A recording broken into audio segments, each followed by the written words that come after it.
තෙරුවන් සරණයි හැම දිනටම අදත් අපේ සුපුරුදු දහම් හමුව අප මේ ආරම්භ කරන්න සූදානම. අද 2021 වර්ෂයේ ජනවාරි මාසයේ 15 වෙනි දාව දිනද වගේම අපි ස්කයිප් මාධ්‍යයෙන් අන්තර්ජාලය ඔස්සේ මේ දහම් හමුවට එකතු වෙන්නේ. සුපුරුදු ආකාරයෙන් අදත් අපේ කල්යාණ මිත්‍ර පිරිස මේ වන විට දහම් හමුවට එකතු වී සිටිනවා. අපි හැම දෙනාම ඊටාම ගෞරවයෙන් කල්යාණ මිත්‍රත්වයෙන් පිළිගන්නවා. පළමුවෙන් වෙනද වගේම අපි දහම් හමුව ආරම්භ කරමු. මේ උතුම් ශ්‍රී සද්ධර්මය අවබෝධ කරගෙන ලෝක සත්‍යය කෙරෙහි අප්‍රමාණ කරුණාවෙන් දේශනා කොට වදාළ තථාගත බුදු පියාණන් වහන්සේ බුද්ධ ගෞරවයෙන් සීකරගෙන নমස්කාර පාඨය තුන් වාරයක් කියලා සම්බුද්ධ වන්දනාවෙන් දහම් හමුව ආරම්භ කරමු. නමෝ තස්ස භගවතු අරහතෝ සම්මා සම්බුද්දස්ස නමෝ තස්ස භගවතු අරහතෝ සම්මා සම්බුද්දස්ස නමෝ තස්ස භගවතු අරහතෝ සම්මා සම්බුද්දස්ස සාදු සාදු සාදු. තෙරුවන් සරණයි. අවසරයි පූජනීය ස්වාමීන් වහන්සේලා මෙහෙණින් වහන්සේලා ඇතුළු ධම් සභාවට එකතු වී සිටින කල්යාණ මිත්‍ර හැම දෙනාගෙන්ම අපි ඊට වටිනා කාර්යයක් මේ කාලයක් තිස්සේ කරගෙන යනු ලබන්නේ තථාගත බුදු පියාණන් වහන්සේ විසින් ලෝක සත්‍යය කෙරෙහි කරුණාවෙන් මේ දුකෙන් මිදීම සඳහා නිවීම සැනසීම සඳහා දේශනා කොට වදාළ උතුම් ශ්‍රී සද්ධර්මයේ විවරණය කිරීමක් නැත්නම් අපේ ඥාන ප්‍රමාණයෙන් දැන අවබෝධ කර ගැනීමක් අප මේ සිද්ධ කරන්නේ. ඉතින් ධම් සභාව ධර්ම සාකච්ඡාව කියන්නේ ඒකයි. ඉතින් එක් පැත්තකින් අපේ සාමාන්‍ය ජීවිතය කියන එකෙන් අදහස් කරන්නේ අපි මේ ගත කරන මේ ලෝකේ ජීවිතය නොඑක් විදිහේ වැඩ කටයුතු සහිතව යුතුයකම් රාජකාරී වගකීම් සහිතව ගත කරන ජීවිතය, බැඳීම් සහිතව ගත කරන ජීවිතය වඩාත් අර්ථ සම්පන්න කරගන්න, වඩාත් නිවැරදිව කරගන්න අපිට මේ දහම තථාගත දහම උපකාරී වෙනවා. ඒ වගේම අපේ අධ්‍යාත්මික ජීවිතය නිර්වාණය සාක්ෂාත් කිරීමට අවශ්‍ය ගැඹුරු ඥානය අපිට මේන් අප තුළ ජනනය වෙනවා. ඒ ඥානය අප තුළ වර්ධනය වෙනවා. ප්‍රධාන වශයෙන් ওই අංශ දෙක මේ දහම අවබෝධ කර ගැනීම තුළින් අප තුළ සිද්ධ වෙන යහපත් වෙනස හැටියට පෙන්වන්න පුළුවන්. ඉතින් මේ ලෞකික ජීවිතය පිළිබඳව පොඩි අවධානයක් යොමු කළොත් අධ්‍යාත්මික ජීවිතයට මාරු වෙනවා කියලා කියන්නේ හුඟක් වෙලාවට බොහෝ දෙනෙක් කල්පනා කරන්නේ, බොහෝ දෙනෙක් හිතන්නේ මේ ලෞකික ජීවිතයේ සම්පූර්ණයෙන්ම අතහැර දැමීමක් හැටියට. ඇත්ත වශයෙන්ම අතහැර දැමීම කොටසකුත් තිබෙනවා. බුදුරජාණන් වහන්සේ ඒක ඊටාම හොඳට පැහැදිලි කරලා තියෙනවා බුද්ධ දේශනාවල. ඔව් මම ඇත්ත වශයෙන්ම 100%ක්ම අත්හල යුතු කොටසකුත් මම කියනවා. ඒ තමයි මේ පාප අකුසල කියන කොටස. එතකොට ඒක බුදුරජාණන් වහන්සේ 100%ක්ම අපිට දේශනා කරලා තියෙනවා අත්හල යුතුමයි කියලා. ඊළඟට ජීවත් වීම සඳහා අප කරන කියන යම්කිසි වැඩ කටයුතු ටිකක් තිබෙනවා. ජීවන පැවැත්ම නැත්නම් ආජීවය කියලා අපි pāli භාෂාවෙන් කියන්නේ. ආර්ය අෂ්ටාංගික මාර්ගයේදී ඒක හැඳින්වෙන්නේ ආජීව කියන වචනේ. දිවි පැවැත්ම කියන එක. දිවි පැවැත්ම කියන එක අපි කවුරුවත් අතහැරලා දාන්නේ නැහැ. ගිහි වේවා පැවිදි වේවා කොහොම නමුත් අපි අපේ දිවි පැවැත්ම කරනවා. ඒ දිවි පැවැත්ම කියන එකේදීත් ඇත්ත වශයෙන්ම තනි පුද්ගලයෙක් හැටියට දිවි පැවැත්ම කිරීම විතරක් නෙවෙයි. සමහර විට අපේ ජීවිතය එක්ක කිසියම් ආකාරයෙන් තවත් දේවල් ටිකක්, තවත් පුද්ගලයෝ ටිකක් සම්බන්ධතා පවත්වනවා. ඒ සම්බන්ධතා වලින් තොරව අපේ ජීවිතේ පවත්වන්නත් බෑ. අපි දන්නවා අබින්න පච්චවේක්කිතබ්බ දේශනාවේ බුදුරජාණන් වහන්සේ දක්වන එක කරුණක් තමයි පරපටිබද්දා මේ ජීවිකාති අබින්නම් පච්චවේක්කිතබ්බං කියලා. මේ ජීවිකා මාගේ ජීවිතය පරපටිබද්දා මා නොවන පුද්ගලයෝ ස්වභාවයන් වටපිටාවක් එක්ක බැඳිලා තියෙනවා. පර කිව්වේ ඒකයි. එතකොට එතන තියෙනවා ඒක අවියෝජනීය සම්බන්ධතාවයක්. ඒ දේවල් වලට ඒ සම්බන්ධතාවයේ නිසා ඒ දේවල් වලට යම් ආකාරයක යුතුයකම් වගකීම් ටිකකුත් අපිට පැවරෙනවා. එතකොට ඒව අතහැරලා දාන්නේ නැහැ. අතහැරලා දාන්න බෑ ආර්ය ජීවිතේදී. අපි හරියටම තෝරා බේරා ගන්න ඕන මොනවද 100%ක් අතහරින්නේ? මොනවද අපේ ජීවිතය තුල අපිට පවත්වාගෙන යාමට සිද්ධවන්නේ කියලා තියෙනවා.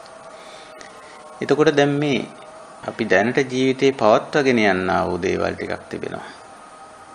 යම් සීමා සහිත පුද්ගල සම්බන්ධතා ටිකක් අපේ ජීවිතේ තියෙනවා.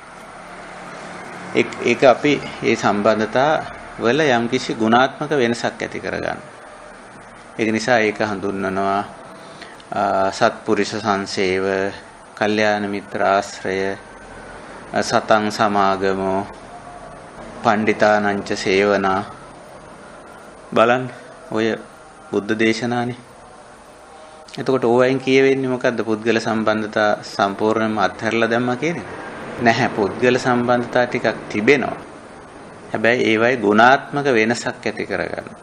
ඔය මං කියපු පාට බුද්ධ දේශනා. සතන් සමාගම, සත්පුරුෂ සමාගම, කල්යාණ මිත්‍රතා, කල්යාණ මිත්‍රත්වය, කල්යාණ මිත්‍ර ආශ්‍රය, පණ්ඩිතානංච සේවන, නුවණැත්තන් ආශ්‍රය කිරීම. එතකොට පේනවා පුද්ගල සම්බන්ධතා කියන ඒවා 100%ක් අත්හැරලා දාන්න පුළුවන් කමක් නැහැ. ඒ සම්බන්ධතාවවල ගුණාත්මක භාවයක් ඇති කර ගැනීමයි අප කරන්නේ.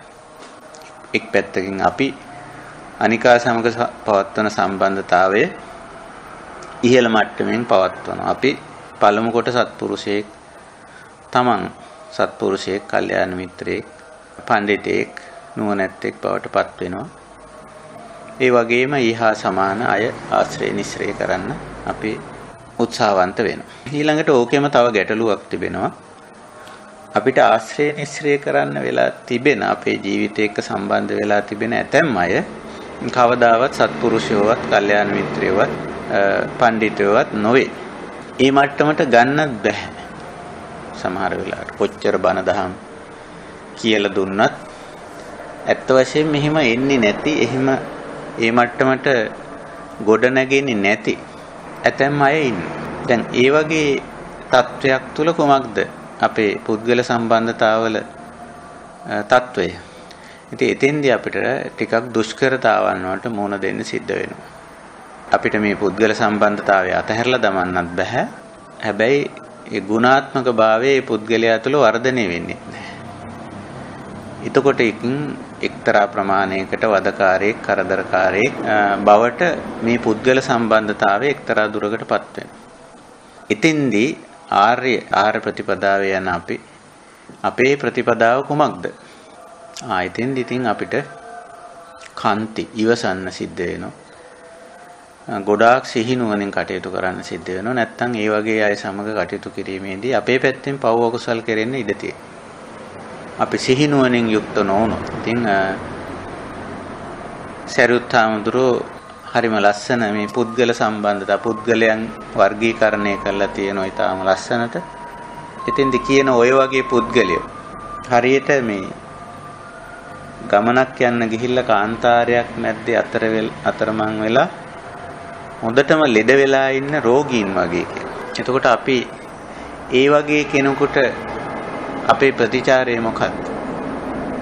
ගමනක් යන්න ගිහිල්ලා කාන්තාරයක් මැද්දේ අතරමං වෙලා හොඳටම අසනීප වෙලා ඉන්න. අනුකම්පා කරනව ඇර වෙන කුමක්ද කරන්නේ? වෙන කරන්න දෙයක් නැහැ. ඉතින් අන්නේ වගේ කියලා කියන අපේ ජීවිත එක්ක සම්බන්ධ වෙ සිටින ඔය වගේ කල්යාණ මිත්‍ර නොවන, සත්පුරුෂ නොවන, පඬිත නොවන එවැනි කල්යාණ මිත්‍ර සත්පුරුෂ පඬිතභාවයක් වර්ධනය කරන්නත් නොහැකි පුද්ගලයන් සම්බන්ධයෙන්. එතකොට අපිට ඒ අය ආශ්‍රය නිශ්චය කරගෙන ඒ අය සමග ජීවත් වෙන්න සිද්ධ වෙනවා තවත් සෑහෙන කාලයක්. මේ ජීවිතේ කොච්චර කල්ද කියලා අපිට කියන්න බෑ. ඉතින් එතෙන්දී ලොකු සතිමත් බවක්, ඉවසීමක්, ප්‍රඥාවක් සහිතව ඒ අය සමග කටයුතු කරන්න. නැත්නම් අපේ ගමනට ඒ අය බාධා වෙනවා. එහෙමයි.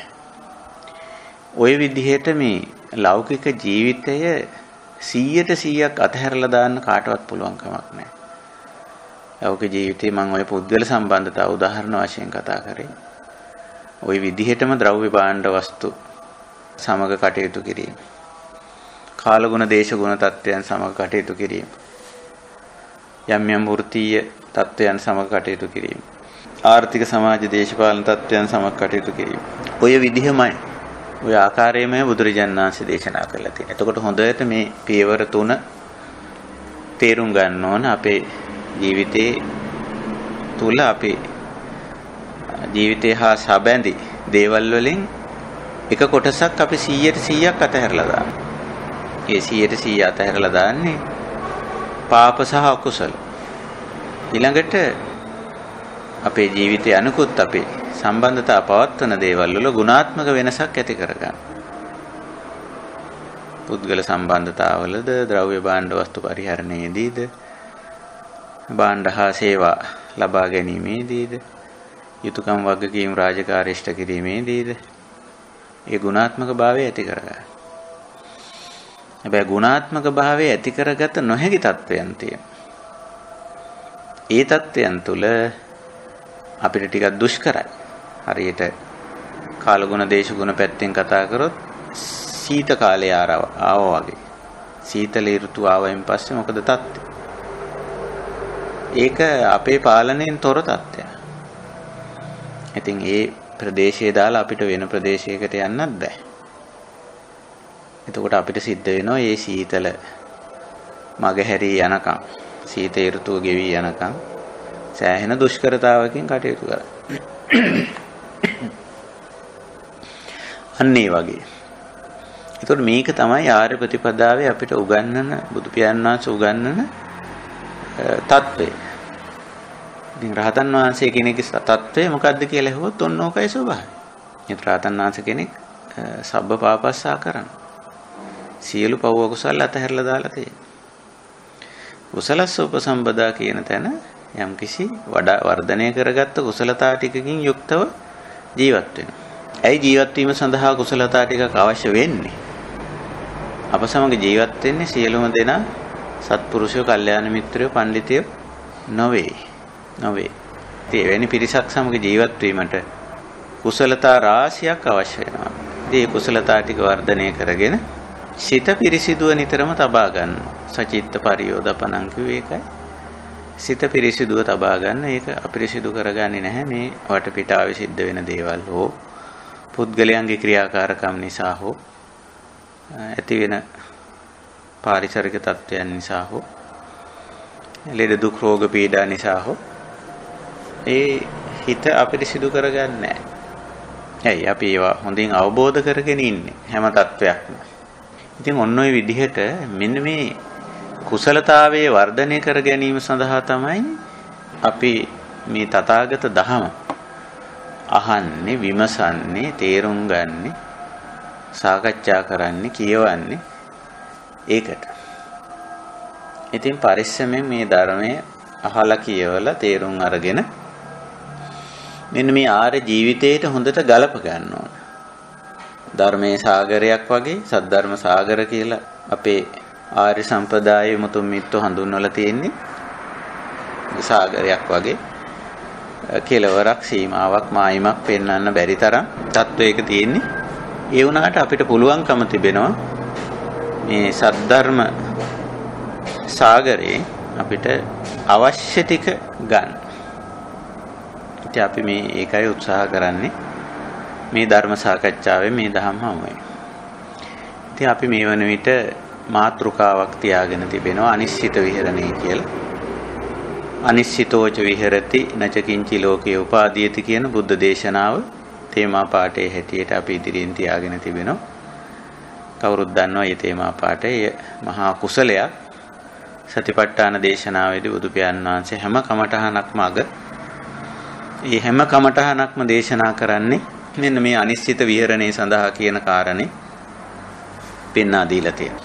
ඉතින් ඒ අනිශ්චිත විහරණය තුල කියවෙන්නේ ඒ විහරණයෙන් අදහස් වන්නේ නිවනම තමයි. නිබ්බාන නිවීමම තමයි. ඉතින් ඒක අපි එක එක පැති වලින් ගොඩ නගා ගන්නවා. ඒ නිසායි බුදුරජාණන් වහන්සේ කමඨහන් රාශියක් දේශනා කරලා තියෙන්නේ. විහෙරති කියන්නේ අර අපි කලින් කියපු අපේ සාමාන්‍ය ජීවිතය. සාමාන්‍ය ජීවිතය. අනිශ්චිතෝ කියලා කියන්නේ නොඇලී, නොගැටී, නොමුලාව ජීවත් වීම. ඇලෙන්න, ගැටෙන්න, මුලා වෙන්න හේතු වෙන දේ අපේ ජීවිතය තුල තියෙනවා. එහෙම දේවල් නැහැ කිව්වොත් ඒක බොරු. ඒක අසත්‍යයක්. මුසා. ඇලීමට හේතු වෙන, ගැටීමට හේතු වෙන, මුලා වීමට හේතු වෙන දේවල් තමයි මේ ලෝකේ තියෙන්නේ වැඩිපුර. එතකොට එහෙම දේවල් තිබ්බා කියලා අපිට ඇලෙන්න, ගැටෙන්න, මුලා වෙන්න ගියොත් තණ්හා මාන දිට්ඨි වශයෙන් එතන දුක ඇති වෙනවා. දුකින් මිදෙන්න නම් නොඇලී, නොගැටී, නොමුලාව ජීවත් වීම අවශ්‍යයි. එසේ නොගැටී, නොඇලී, නොමුලාව ජීවත් වීමයි අනිශ්චිතෝ විහෙරති කියලා කියුවේ. ඒක තමයි ආර්ය ජීවිතය. ඉතින් ඕක ගොඩනගා ගන්න එක දුෂ්කරයි. අමාරු වැඩක් ඇත්ත වශයෙන්. ඇලෙන තැනක නොඇලී ඉන්න එක, ගැටෙන තැනක ගැටෙන පරිසරයක නොගැටී ඉන්න එක. මුලාවට හේතු වෙන කරුණු ප්‍රවර්ධනය කරන, හඳුන්වා දෙන, උසිගන්නන වටපිටාවක නොමුලාව කටයුතු කරන්න මොනතරම් සතිමත් භාවයක්, සිහිනුවණක් අපි පවත්වා ගත යුතුද? ඉතින් දුෂ්කරයි. ඉතින් ඔතෙන්දී ප්‍රධාන කුසලතා තුනක් අපිට බුදු පියාණන් වහන්සේ හඳුන්වා දීලා තියෙනවා. සතිපට්ඨාන දේශනාවේදීම ආතාපි සම්පජානෝ සතිමා කියලා. සතිමා සිහියත් එක් වෙන්න. හැමතිස්සෙම අවදිමත් භාවයකින් කටයුතු කරන්න හැම මොහොතකම. උපට්ඨිත සතිනා භවිතබ්බං කිව්වේ ඒක. ඊළඟට සම්පජානකාරී. විමසුම් නුවණ තියාගන්න නිතරම. විමසුම් නුවණ කිව්වම එකකින් අදහස් කරන්නේ තොරතුරු sannivedanaya නෙවෙයි. අපේ ඉන්ද්‍රිය ගෝචර වන දේ පිළිබඳව දහමට අනුව ටිකක් කල්පනා කරන්න ඕන. මෙහි යෝග්‍ය අයෝග්‍ය සුදුසු නොසුදුසු භාවයේ. ඒකට ධම්ම විචය කියලා කියන එක නිසා. දහමට අනුව කරන විචය ධම්ම විචය.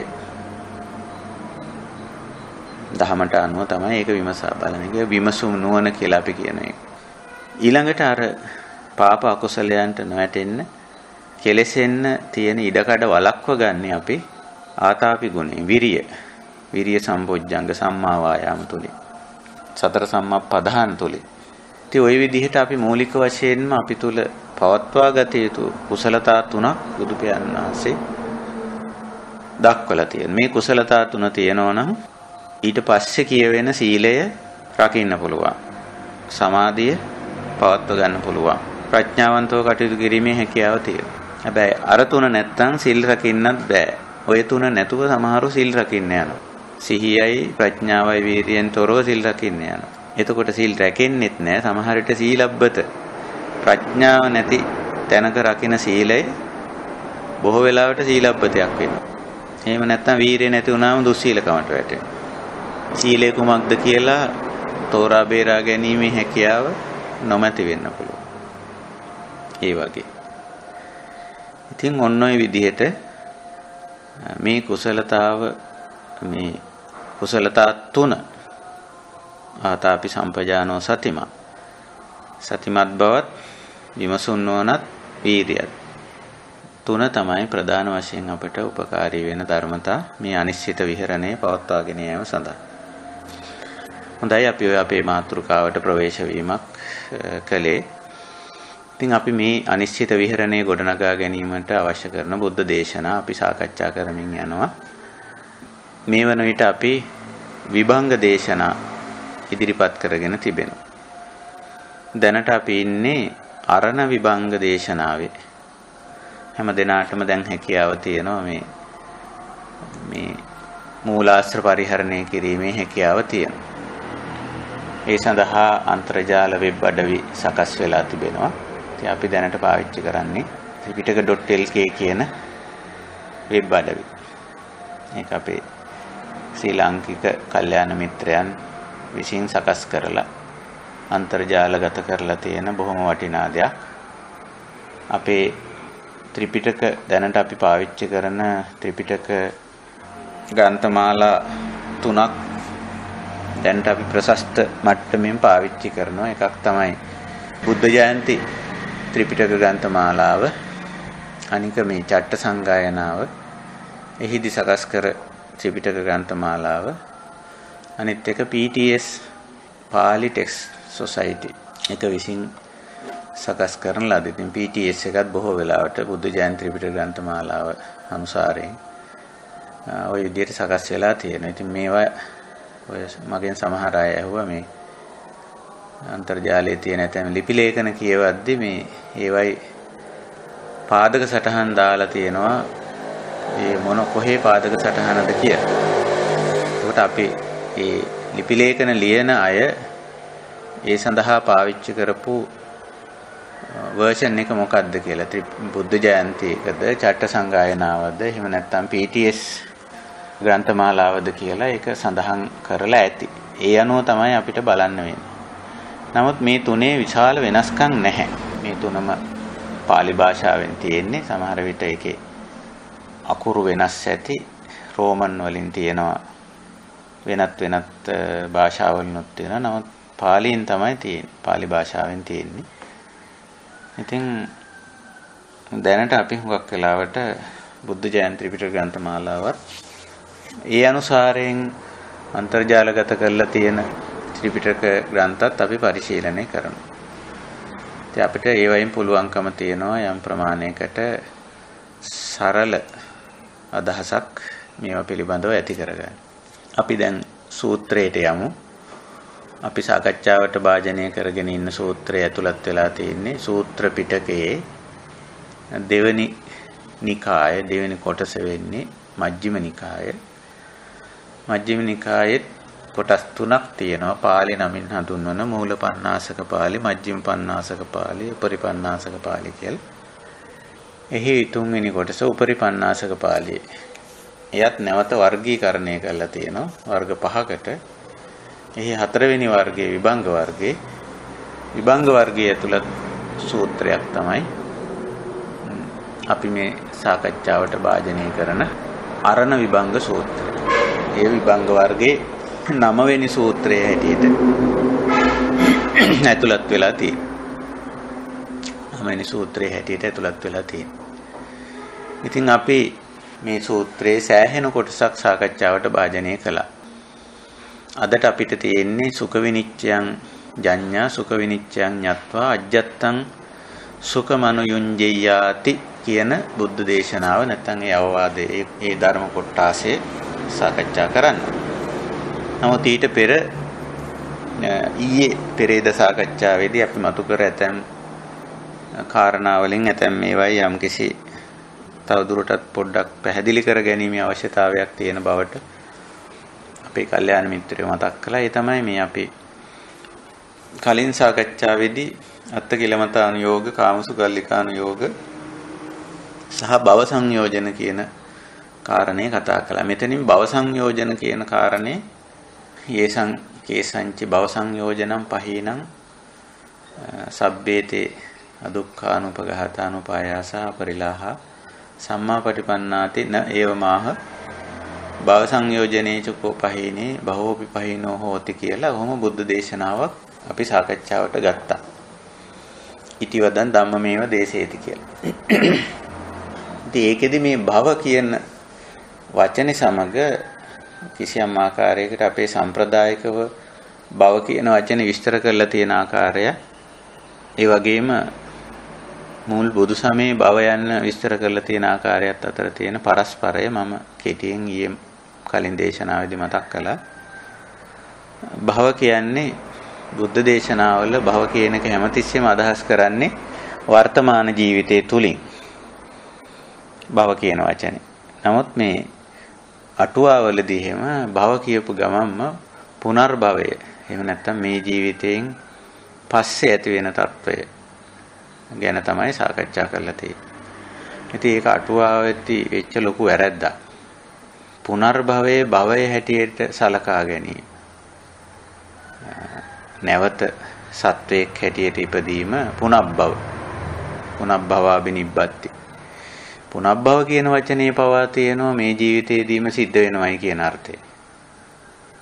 මේ ඉතින් හරියටම නම් අපි පුනබ්බව කියන එකට ඒ කියන්නේ මේ ජීවිතයෙන් පස්සේ මරණයෙන් පස්සේ ඇති වෙන తত্ত্বය හඳුන්වන්න වෙන්නේ ජාති කියලා. උපාදාන පත්‍ය භවෝ භව පත්‍ය ජාති කියලා. එතකොට භව කියන එක මේ නැවත උපතක් කියන එකට ගන්න හරිම අමාරු. භව පුනබ්බව දෙකම මේ ජීවිතය තුල සිද්ධ වෙන දෙයක් හැටියටයි ධර්මයේ තියෙන්නේ. ඔය ගැටලුව අටුවාව විසින් ඇති කරලා තියෙන ඔය ගැටලුව ඔය අටුවා මත පදනම් වෙලා මෑත කාලේ ධර්ම දේශනා කෙරලා තියෙන්නේ සාතිශය බහුතරය. චින්තාමය ඥානයකටවත් භාවනාමය ඥානයකටවත් නොගිහින් සුතමය ඥාණයෙන් බණ කියනකොට ඔය ගැටලුව එනවා. ඉතින් ඒක නිසා මේ ත්‍රිපිටක පරිවර්තනය වලදී පවා පරිවර්තකයෝ චින්තාමය ඥානයටවත් සුතමය ඥානයටවත් මේ භාවනාමය ඥානයටවත් නොගිහින් චින්තාමය ඥානයටවත් භාවනාමය ඥානයටවත් නොගිහින් හුදෙක් සුතමය ඥාණයෙන් මේවා පරිවර්තන කරලා තියෙනවා බණ කියලා තියෙනවා. අඩුම ගානේ මේ බුද්ධ දේශනාව විමර්ශනශීලීව කල්පනා කරලා විමසලා බලලවත් නැතුව ලියලා තියෙනවා කියලා තියෙනවා. මේ ලියවිලි මේ කියවිලි නිසා සමහර කාරණාවල යම් යම් අවුල්සහගත භාවයන් ඇති වෙලා කාම භව රූප භව අරූප භව කියන වශයෙන් මේ භව తত্ত্বය භව කියන කාරණේ බුදුරජාණන් වහන්සේ පැහැදිලි කරලා තියෙනවා. භව කියන්නේ මේ ජීවිතේදීම අපි අපේක්ෂා කරන මට්ටම්. අපේක්ෂා කරන හෝ අපිපත් වෙන මට්ටම්. ඒක සමහර විට අපි අපේක්ෂා කරලා ඇති කරගන්න යම්කිසි මට්ටමක් වෙන්න පුළුවන්. එහෙම නැත්නම් අපි හේතුඵල ධර්මානුකූලව අපිපත් වෙන මට්ටම්, පත් වෙන තත්වයන් තත්ව තල මට්ටම් කියන වචන තුන මම පාවිච්චි කරා.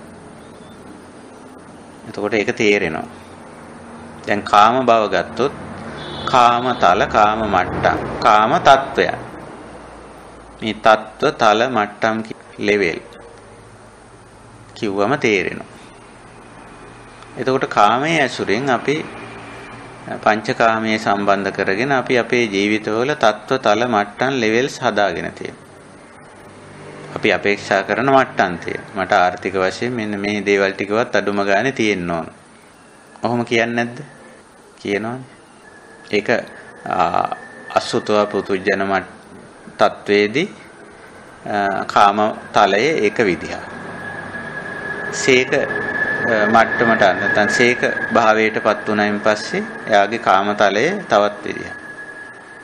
අසීක වුණාම කාම තලයේ ඊටත් වැඩිය වෙනස් වෙනවා. කාම කියන්නේ කැමැත්තට. ඒ කැමැති වෙන දේවල් වල තත්ත්ව තල මට්ටම් වෙනස් වෙනවා. පුද්ගලයාගේ අවබෝධය අඩු වැඩි භාවයත් එක්ක. ඒක ඩිපෙන්ඩ්. ඒ කියන්නේ මත යම අපේ ප්‍රඥාව මත පදනම් වෙන දෙයක් ඒක. අසුතව පුතුජන කියලා කියන්නේ ප්‍රඥාවෙන් අඩුම තත්වයකදී. එතකොට එයාට බොහෝ දේවල් එයාගේ කාම තලය ඇතුලේ එයා අපේක්ෂා කරන බොහෝ දේ තියෙනවා. අරකට ඕන මේකත් ඕන ඒක නැතුවත් බෑ මේක නැතුවත් බෑ ආදී වශයෙන් කියන.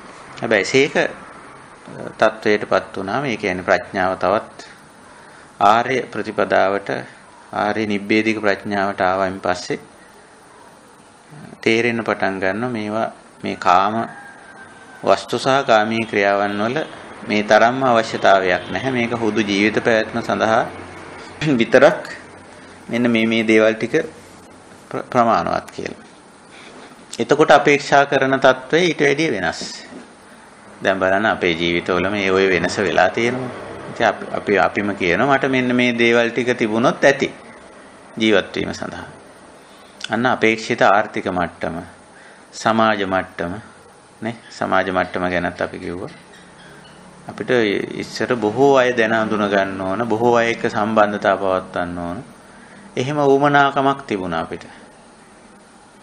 දැන් අපිට උවමනා වෙලා තියෙන මේ සම්බන්ධතාව වලින් පුළුවන් තරම් අයින් වෙලා ඉන්නේ. එතකොට බලන්න අපේ සමාජ තත්වය, භව, කාම භවය අපේ වෙනස් වෙලා තියෙනවා.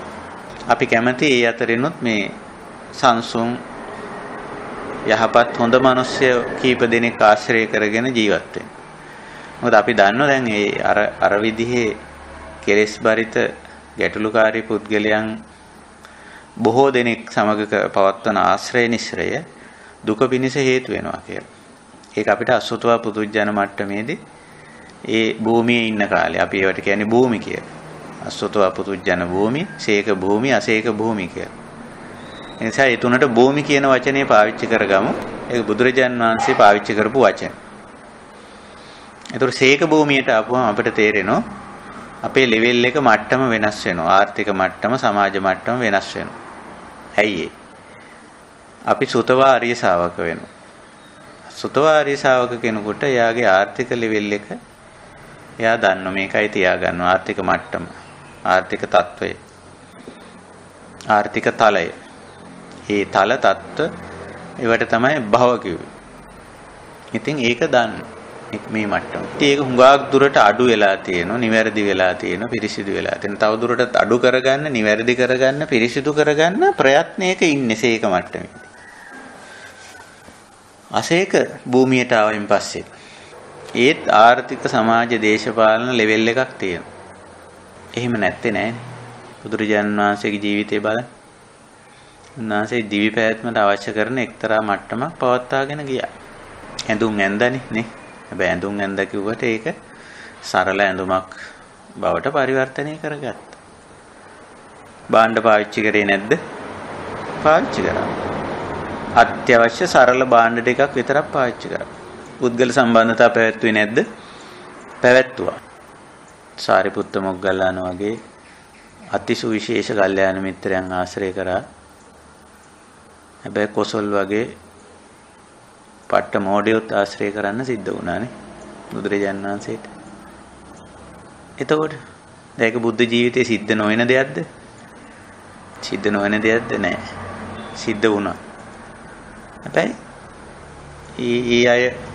ඒ සමාජ මට්ටම සිහිනුවණින් පවත්වාගෙන ගියා. සරියුත් මොගලන් දෙදෙනා වහන්සේ සමග බුදුරජාණන් වහන්සේ යම් තැනක ඉන්නකොට තියෙන සහනශීලීත්වයේ, සුවදායීත්වයේ වගේද කොසල් ඇවිල්ලා බුදුහාමුදුරුවොත් එක්ක කතා කර කර ඉන්න වෙලාව.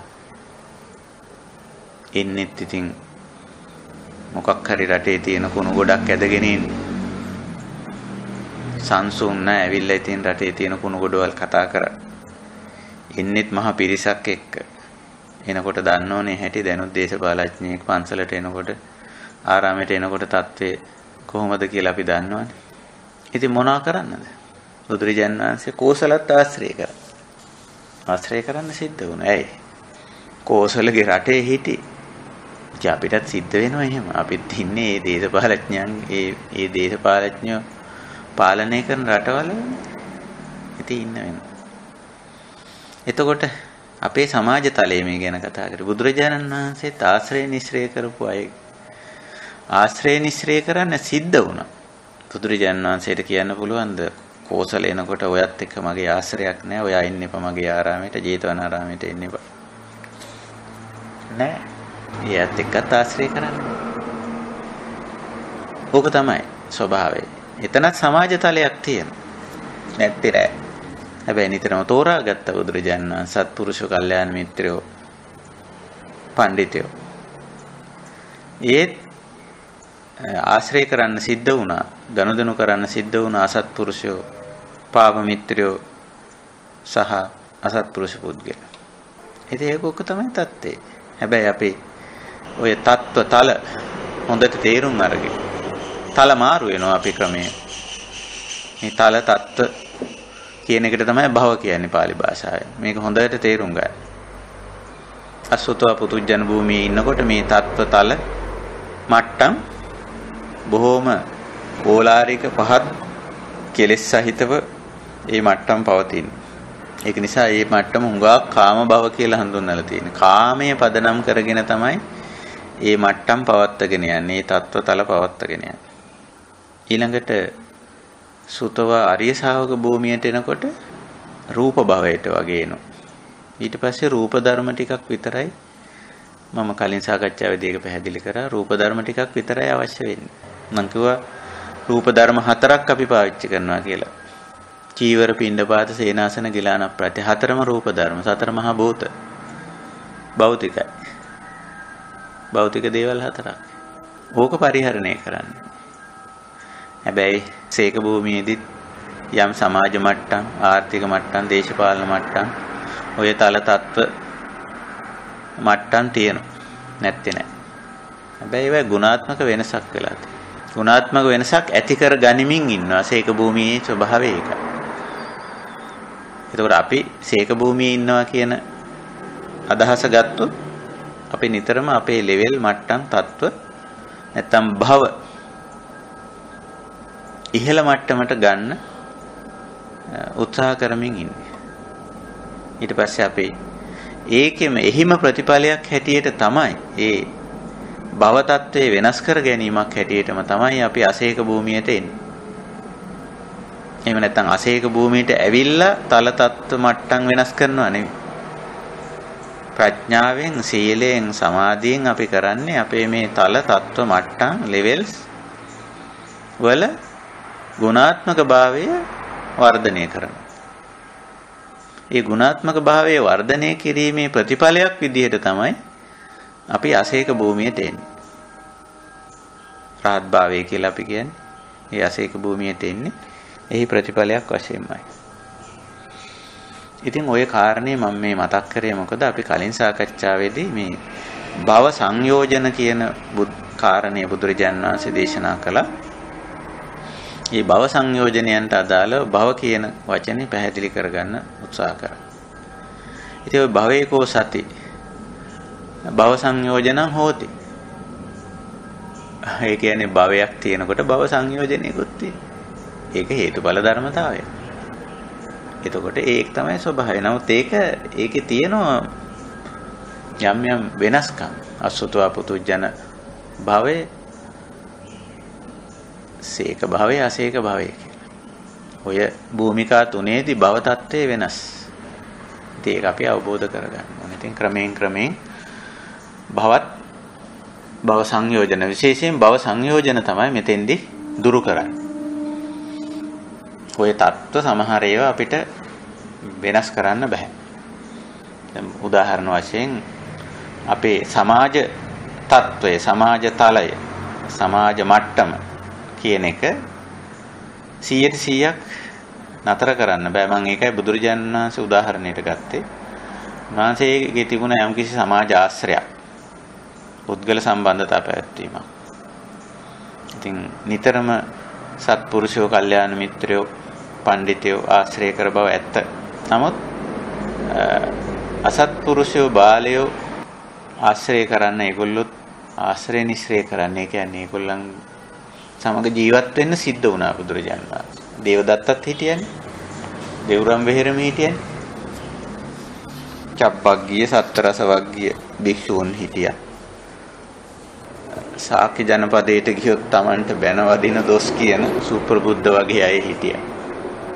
වෙනත් අන්‍ය ආගමික අය හිටියා. Taman ජීවත් වුණු රටේ පාලකයා කෝසල වගේ අය මුණ ගැහෙන්න ආවා. ඒ අය ආශ්‍රය නිශ්‍රය කරන්නේ, ඒ අය සම කතා බහ කරන්න සිද්ධ වුණා. එහෙම වටපිටාවක් තිබුණා බුදුරජාණන් වහන්සේට. උන්වහන්සේගේ සමාජ තත්ත්වය, සමාජ මට්ටම, සමාජ තලය තුල එවැනි පුද්ගල ආශ්‍රයක් තිබුණා. ඊ අතරේ ඉතින් සාරිපුත්ත මොග්ගල්ලාන ආදී අති විශිෂ්ට කල්යාණ මිත්‍ර තලයක බුදුරජාණන් වහන්සේ නිතරම කටයුතු කළා. ඒක තමයි தත්ත්වය. ඉතින් ওই කාරණේ අපි තේරුම් අරගන්න ඕන. භවය අපි වෙනස් කිරීමකුත් තියෙනවා. ඒක සමාජ තත්ත්වයේ පැත්තෙන් කතා කරොත් කල්යාණ මිත්‍රයන්ගේ ආශ්‍රය දක්වා. ඒ කියන්නේ බාල අසත්පුරුෂ පුද්ගලයන්ගේ ආශ්‍රයේ සිට සත්පුරුෂ කල්යාණ මිත්‍ර පඬිත පුද්ගලයෝ දක්වා මේ තලය වෙනස් කර ගැනීමක්, සමාජ තලය වෙනස් කර ගැනීමක් අපේ තියෙනවා. ඊළඟට මේ භව සංයෝජනේ ඊටම වැදගත් දෙයක් අපි කතා කරා. ඒ පුද්ගලයන් එක්ක අපි පවත්වන සම්බන්ධතාවය. ඒකත් එහෙමයි. සම්බන්ධතාවය නම් අපි 100% නිවැරදි කරගන්න. භවය, తত্ত্বය, ලෙවල් එකේ සමාජ මට්ටම 100% නිවැරදි කරන්න බෑ. අපිට අපේ ජීවිතේ සත්පුරුෂයෝම, කල්යාණ මිත්‍රයෝම, පඬිතයෝම විතරක් ආශ්‍රය නිශ්‍රය කරන්න ලැබෙන්නේ නැහැ. ඒක නිසා මෙතන අපිට භවයට වඩා භව සංයෝජනේ වැදගත් වෙන්නේ. ඒකයි බුද්ධ දේශනාවේදී භව සංයෝජනය ගැන කතා කරන්නේ. භවයට වඩා භව නිරෝධය භව සමුදයට සාපේක්ෂයි. භව සමුදයට හේතුව අයින් වුණොත් භව නිරෝධය වෙයි. අපිට වැදගත් වෙන්නේ භව සංයෝජනේ. කොහොමද අපි මේ භවයත් එක්ක මේ தত্ত্বයත් එක්ක කටයුතු කරන්නේ? අපේ සම්බන්ධතාවයේ සංයෝජනය කියලා කියන්නේ. සංයෝජන කියන වචනේත් ඇහුණ ගමන්ම හැමෝගෙම ඔළුවට එන්නේ දස සංයෝජන. ඒක සංයෝජන කිව්වම අපි කතා කරලා තියෙන ඒවානේ. සංයෝජන කියන්නේ අපේ සම්බන්ධතාවය කියන එක. සම්බන්ධතාව පවත්වන ආකාරය කියන එක. ඉතින් මේ தত্ত্ব තල ලෙවල් එක අපේ ගනුදෙනුව භව සංයෝජන කියන්නේ. ඒ සංයෝජනය තමයි අපි නිවැරදි කරගන්න ඕනේ. ඉතින් ওই කාරණා ටික මම මතක් කළේ පහුගිය සාකච්ඡාව හා සම්බන්ධ කරගෙන තවදුරටත් ගැටලු තියෙනවා නම් අපි සාකච්ඡා අවස්ථාවේ ඒවා ඉදිරියට ගමු. මම කැමතියි දැන් අපි සාකච්ඡා කරගෙන ඉන්න සූත්‍රයට අරණ විභංග සූත්‍රයට නැවත යමු වෙන්න. ඉතින් අරණ විභංග සූත්‍රයේදී බුදුරජාන් වහන්සේ මේ රණ කියන්නේ කෙලෙස් වලට, අරණ කියන්නේ නිකෙලෙස් බව. එතකොට රණ ඇති වෙන ආකාරයයි, ඒ රණ අරණ කරගන්න ආකාරයයි, අරණ ප්‍රතිපදාවයි දේශනා කරනවා. ඊට අදාළව යම් ප්‍රතිපත්තිමය කාරණය, ප්‍රතිපදාමය කාරණා තමයි ඉදිරිපත් කරන්නේ. ඔය එකක් තමයි අපි ඔය සාකච්ඡා කරේ. භව සංයෝජන. කොහොමද අපි මේ මට්ටම් ලෙවල් තත්ත්ව එක කටයුතු කරන්නේ? ඒක හරියට ප්‍රඥාවෙන්, වීර්යයෙන්, සතියෙන් නොකළොත් භවයේ සමග අපේ තියෙන සංයෝජනේ අකුසල පැත්තට හැරෙන්න පුළුවන්. අකුසල පැත්තට හැරුණු සංයෝජන තමයි ඔය සක්කාය දිට්ඨි විචිකිච්ඡා සීලබ්බත පරාමාස කාමරාග පටිඝ රූපරාග අරූපරාග මාන උද්ධච්ච අවිද්‍යාව වශයෙන් 10ක් පෙන්නන්නේ. ඒ සම්බන්ධතාව අකුසල පැත්තට හැරිච්ච තමයි.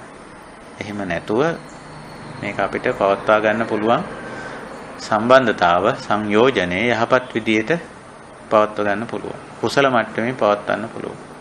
එහෙනම් එතනින් මතුවලා එනවා සංයෝජනේ කුසල පැත්තකුත් තියෙනවා. අකුසල පැත්තකුත් තියෙනවා. අපි නිතරම සම්බන්ධතාවයේ සංයෝජනය අකුසල පැත්තට හැරෙන්න නොදී ඒක කුසල මට්ටමින් පවත්වාගෙන යනවා. ඒක තමයි එතන බුදුරජාණන් වහන්සේ දේශනා කළේ. ඊළඟට සූත්‍රයේ ඉදිරිපත් වෙන කොටස වෙන්නේ සුඛ විනිච්ඡයන් ජඤ්ඤා සුඛ විනිච්ඡයන් ඤත්වා අජ්ජත්තං සුඛමනුයුංජයාති කියන දේශනාව. සැප කියන එක දැනගන්න ඕන. මේ බුදුරජාණන් වහන්සේ තමන්ගේ ශ්‍රාවකයන්ට කරන දේශනාව. මේ ලෝකේ සැප කියලා දෙයක් තියෙනවා. ඒ සැප විනිශ්චය කරගන්න සුඛ විනිච්ඡයන් ජඤ්ඤා සුඛ විනිච්ඡයන් ඤත්වා. විනිශ්චය කියන එක අපි දන්නවනේ. විනිශ්චය කියන්නේ අපි ඔක සිංහලෙන්වත් පාවිච්චි කරනවානේ. පාලි වචනයමනේ අපි හුඟක් සිංහලෙන් පාවිච්චි කරන්නේ. විනිශ්චය. ඒක සංස්කෘත ඌරුවට ගියාම විනිශ්චය කියලා අල්සයන්නක් සහිතව අපි පාවිච්චි කරනවා. විනිශ්චය කරනවා කියන්නේ මොකක්ද? තීරණය කරනවා. තෝරගන්නවා. යමක් මිශ්‍ර වෙලා තියෙන තැනදී Tamanට අවශ්‍ය දේ, යහපත් දේ, නිවැරදි දේ, හොඳ දේ, අදාළ දේ, උවමනා කරන දේ තෝරා බේරා ගැනීමනේ විනිශ්චය කියන්නේ. ඉතින් බුදුරජාණන් වහන්සේ අපිට මේ ආර්ය ප්‍රතිපදාවේ ගමන් කරන අපිට සැප විනිශ්චය, සුඛ විනිච්ඡයන් ජඤ්ඤා, සුඛ විනිච්ඡයන් ඤත්වා. ඒක විනිශ්චය කරගෙන අජ්ජත්තං සුඛං අනුයුංජයාති ආධ්‍යාත්මික සුඛයෙහිම යෙදෙන්නේ නම් අන්න ඒක අරණ ප්‍රතිපදාව හැටියට දක්වනවා. එතකොට මොකද්ද මේ කියන්නේ? මේ කෙටි පාඨය බුදුරජාණන් වහන්සේම අටුවා කරනවා. අපි කිව්වා මුල් අටුවාචාරින් වහන්සේලා මුල්ම අටුවාචාරින් වහන්සේ බුදුරජාණන් වහන්සේ උන්වහන්සේම කෙටියෙන් දේශනා කරපුවා විභංග කිරීම අර්ථකථනය කිරීම උන්වහන්සේගේම දේශනාවල හම්බ වෙනවා. ඉතිකෝ පනීතං උත්තං කිංචේතං පටිච්ච උත්තං. ඉතිකෝ පනීතං උත්තං මා විසින් මෙසේ කියන ලදී. ඉහත කිංචේතං පටිච්ච උත්තං ඒතං කිං පටිච්ච උත්තං. ඒ ප්‍රකාශනයේ කුමක් කරබයාද මම කිව්වේ කුමන අදහසකින්ද කිව්වේ කියලා ඔන්න එතන ඉඳලා ඒක විස්තර කරනවා. ඒක අපිට කියන්න පුළුවන් විභංග කිරීමක් කියලා බෙදා දැක්වීමක් කියන්න පුළුවන්. එහෙම නැත්නම් අර්ථකථනය කිරීමක් කියලා කියන්න පුළුවන්. එතකොට සුඛ විනිශ්චය කියන කාරණේ බුදුරජාණන් වහන්සේ පැහැදිලි කරා. සුඛ විනිශ්චය ආරම්භ කරන්නේ මෙහිමයි. පංචමේ භික්ඛවේ කාම ගුණ. කාම ගුණ. කාම කියන්නේ කැමැත්ත.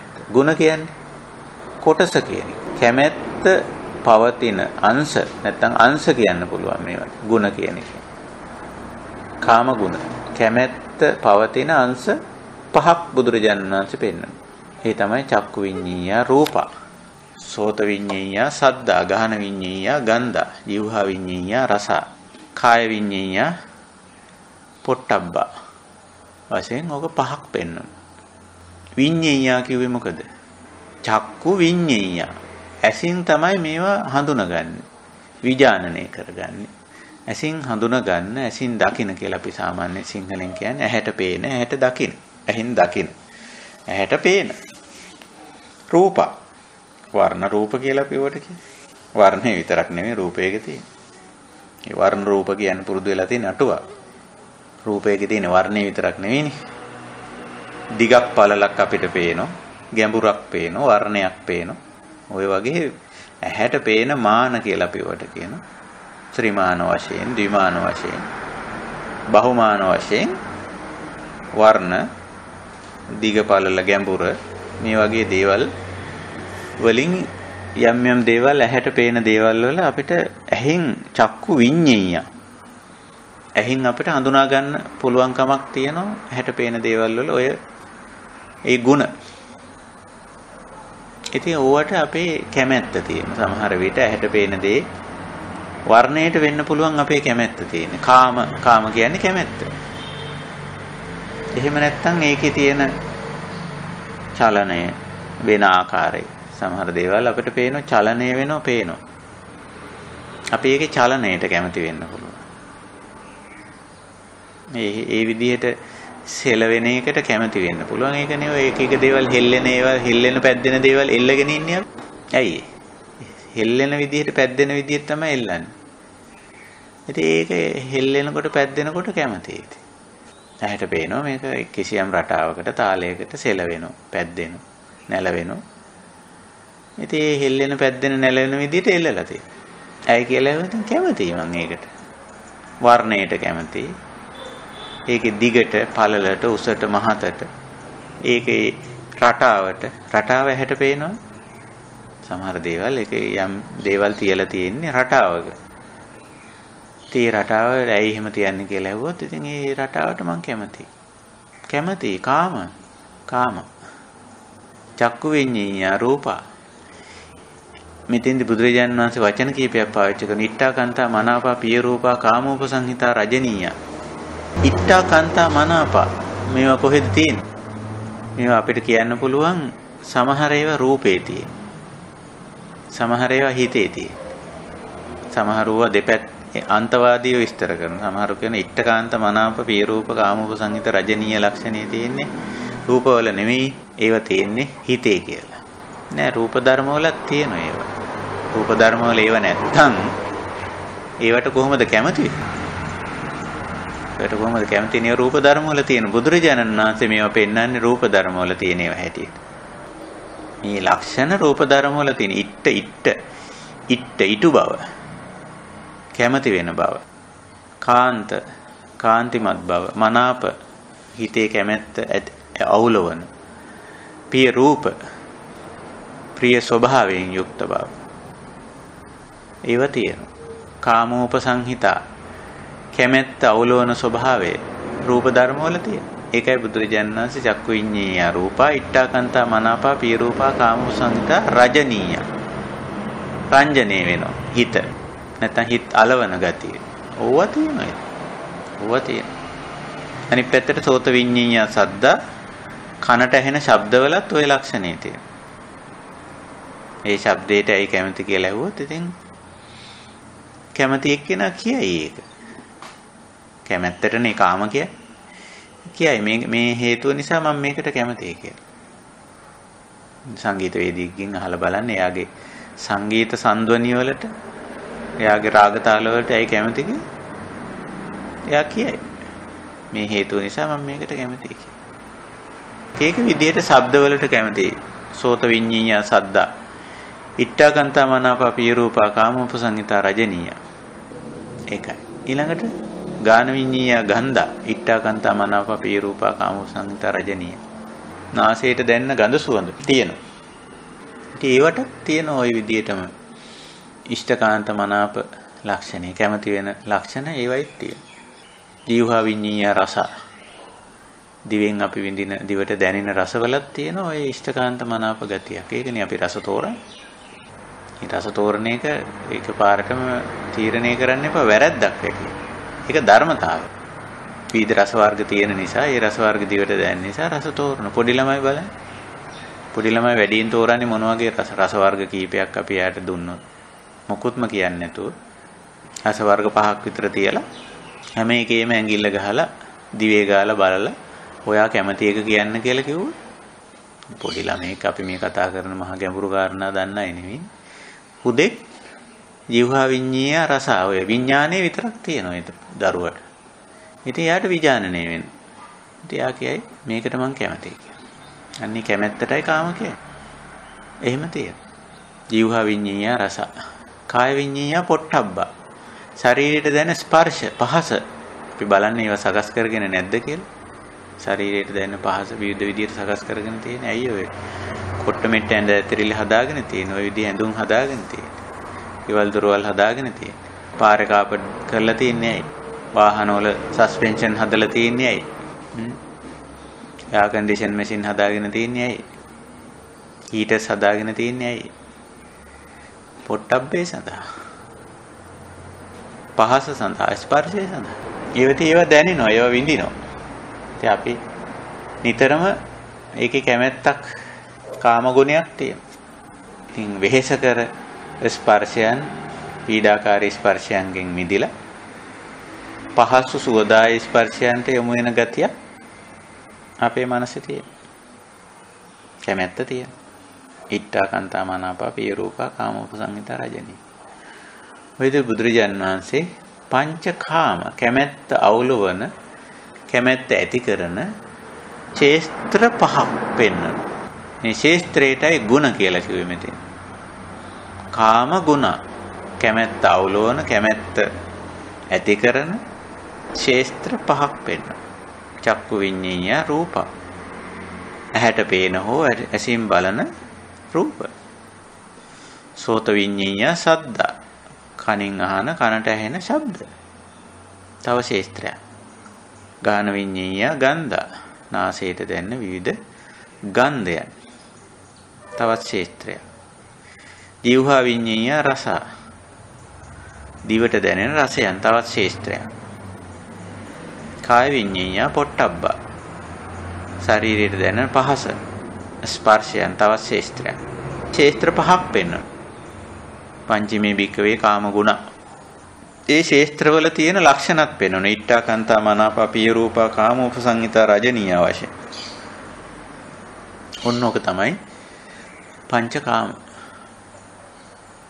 ඔය පහ පෙන්වන්නේ ඇයි බුදුරජාණන් වහන්සේ? ඉමේකෝ භික්කවේ පංචකාම ගුණ. මේ තමයි සත්වයාගේ කැමැත්ත අවුලවන ශේස්ත්‍ර පහ. යංකෝ භික්කවේ ඉමේ පංචකාම ගුණේ පටිච්ච උප්පජ්ජති සුඛං සෝමනස්සං.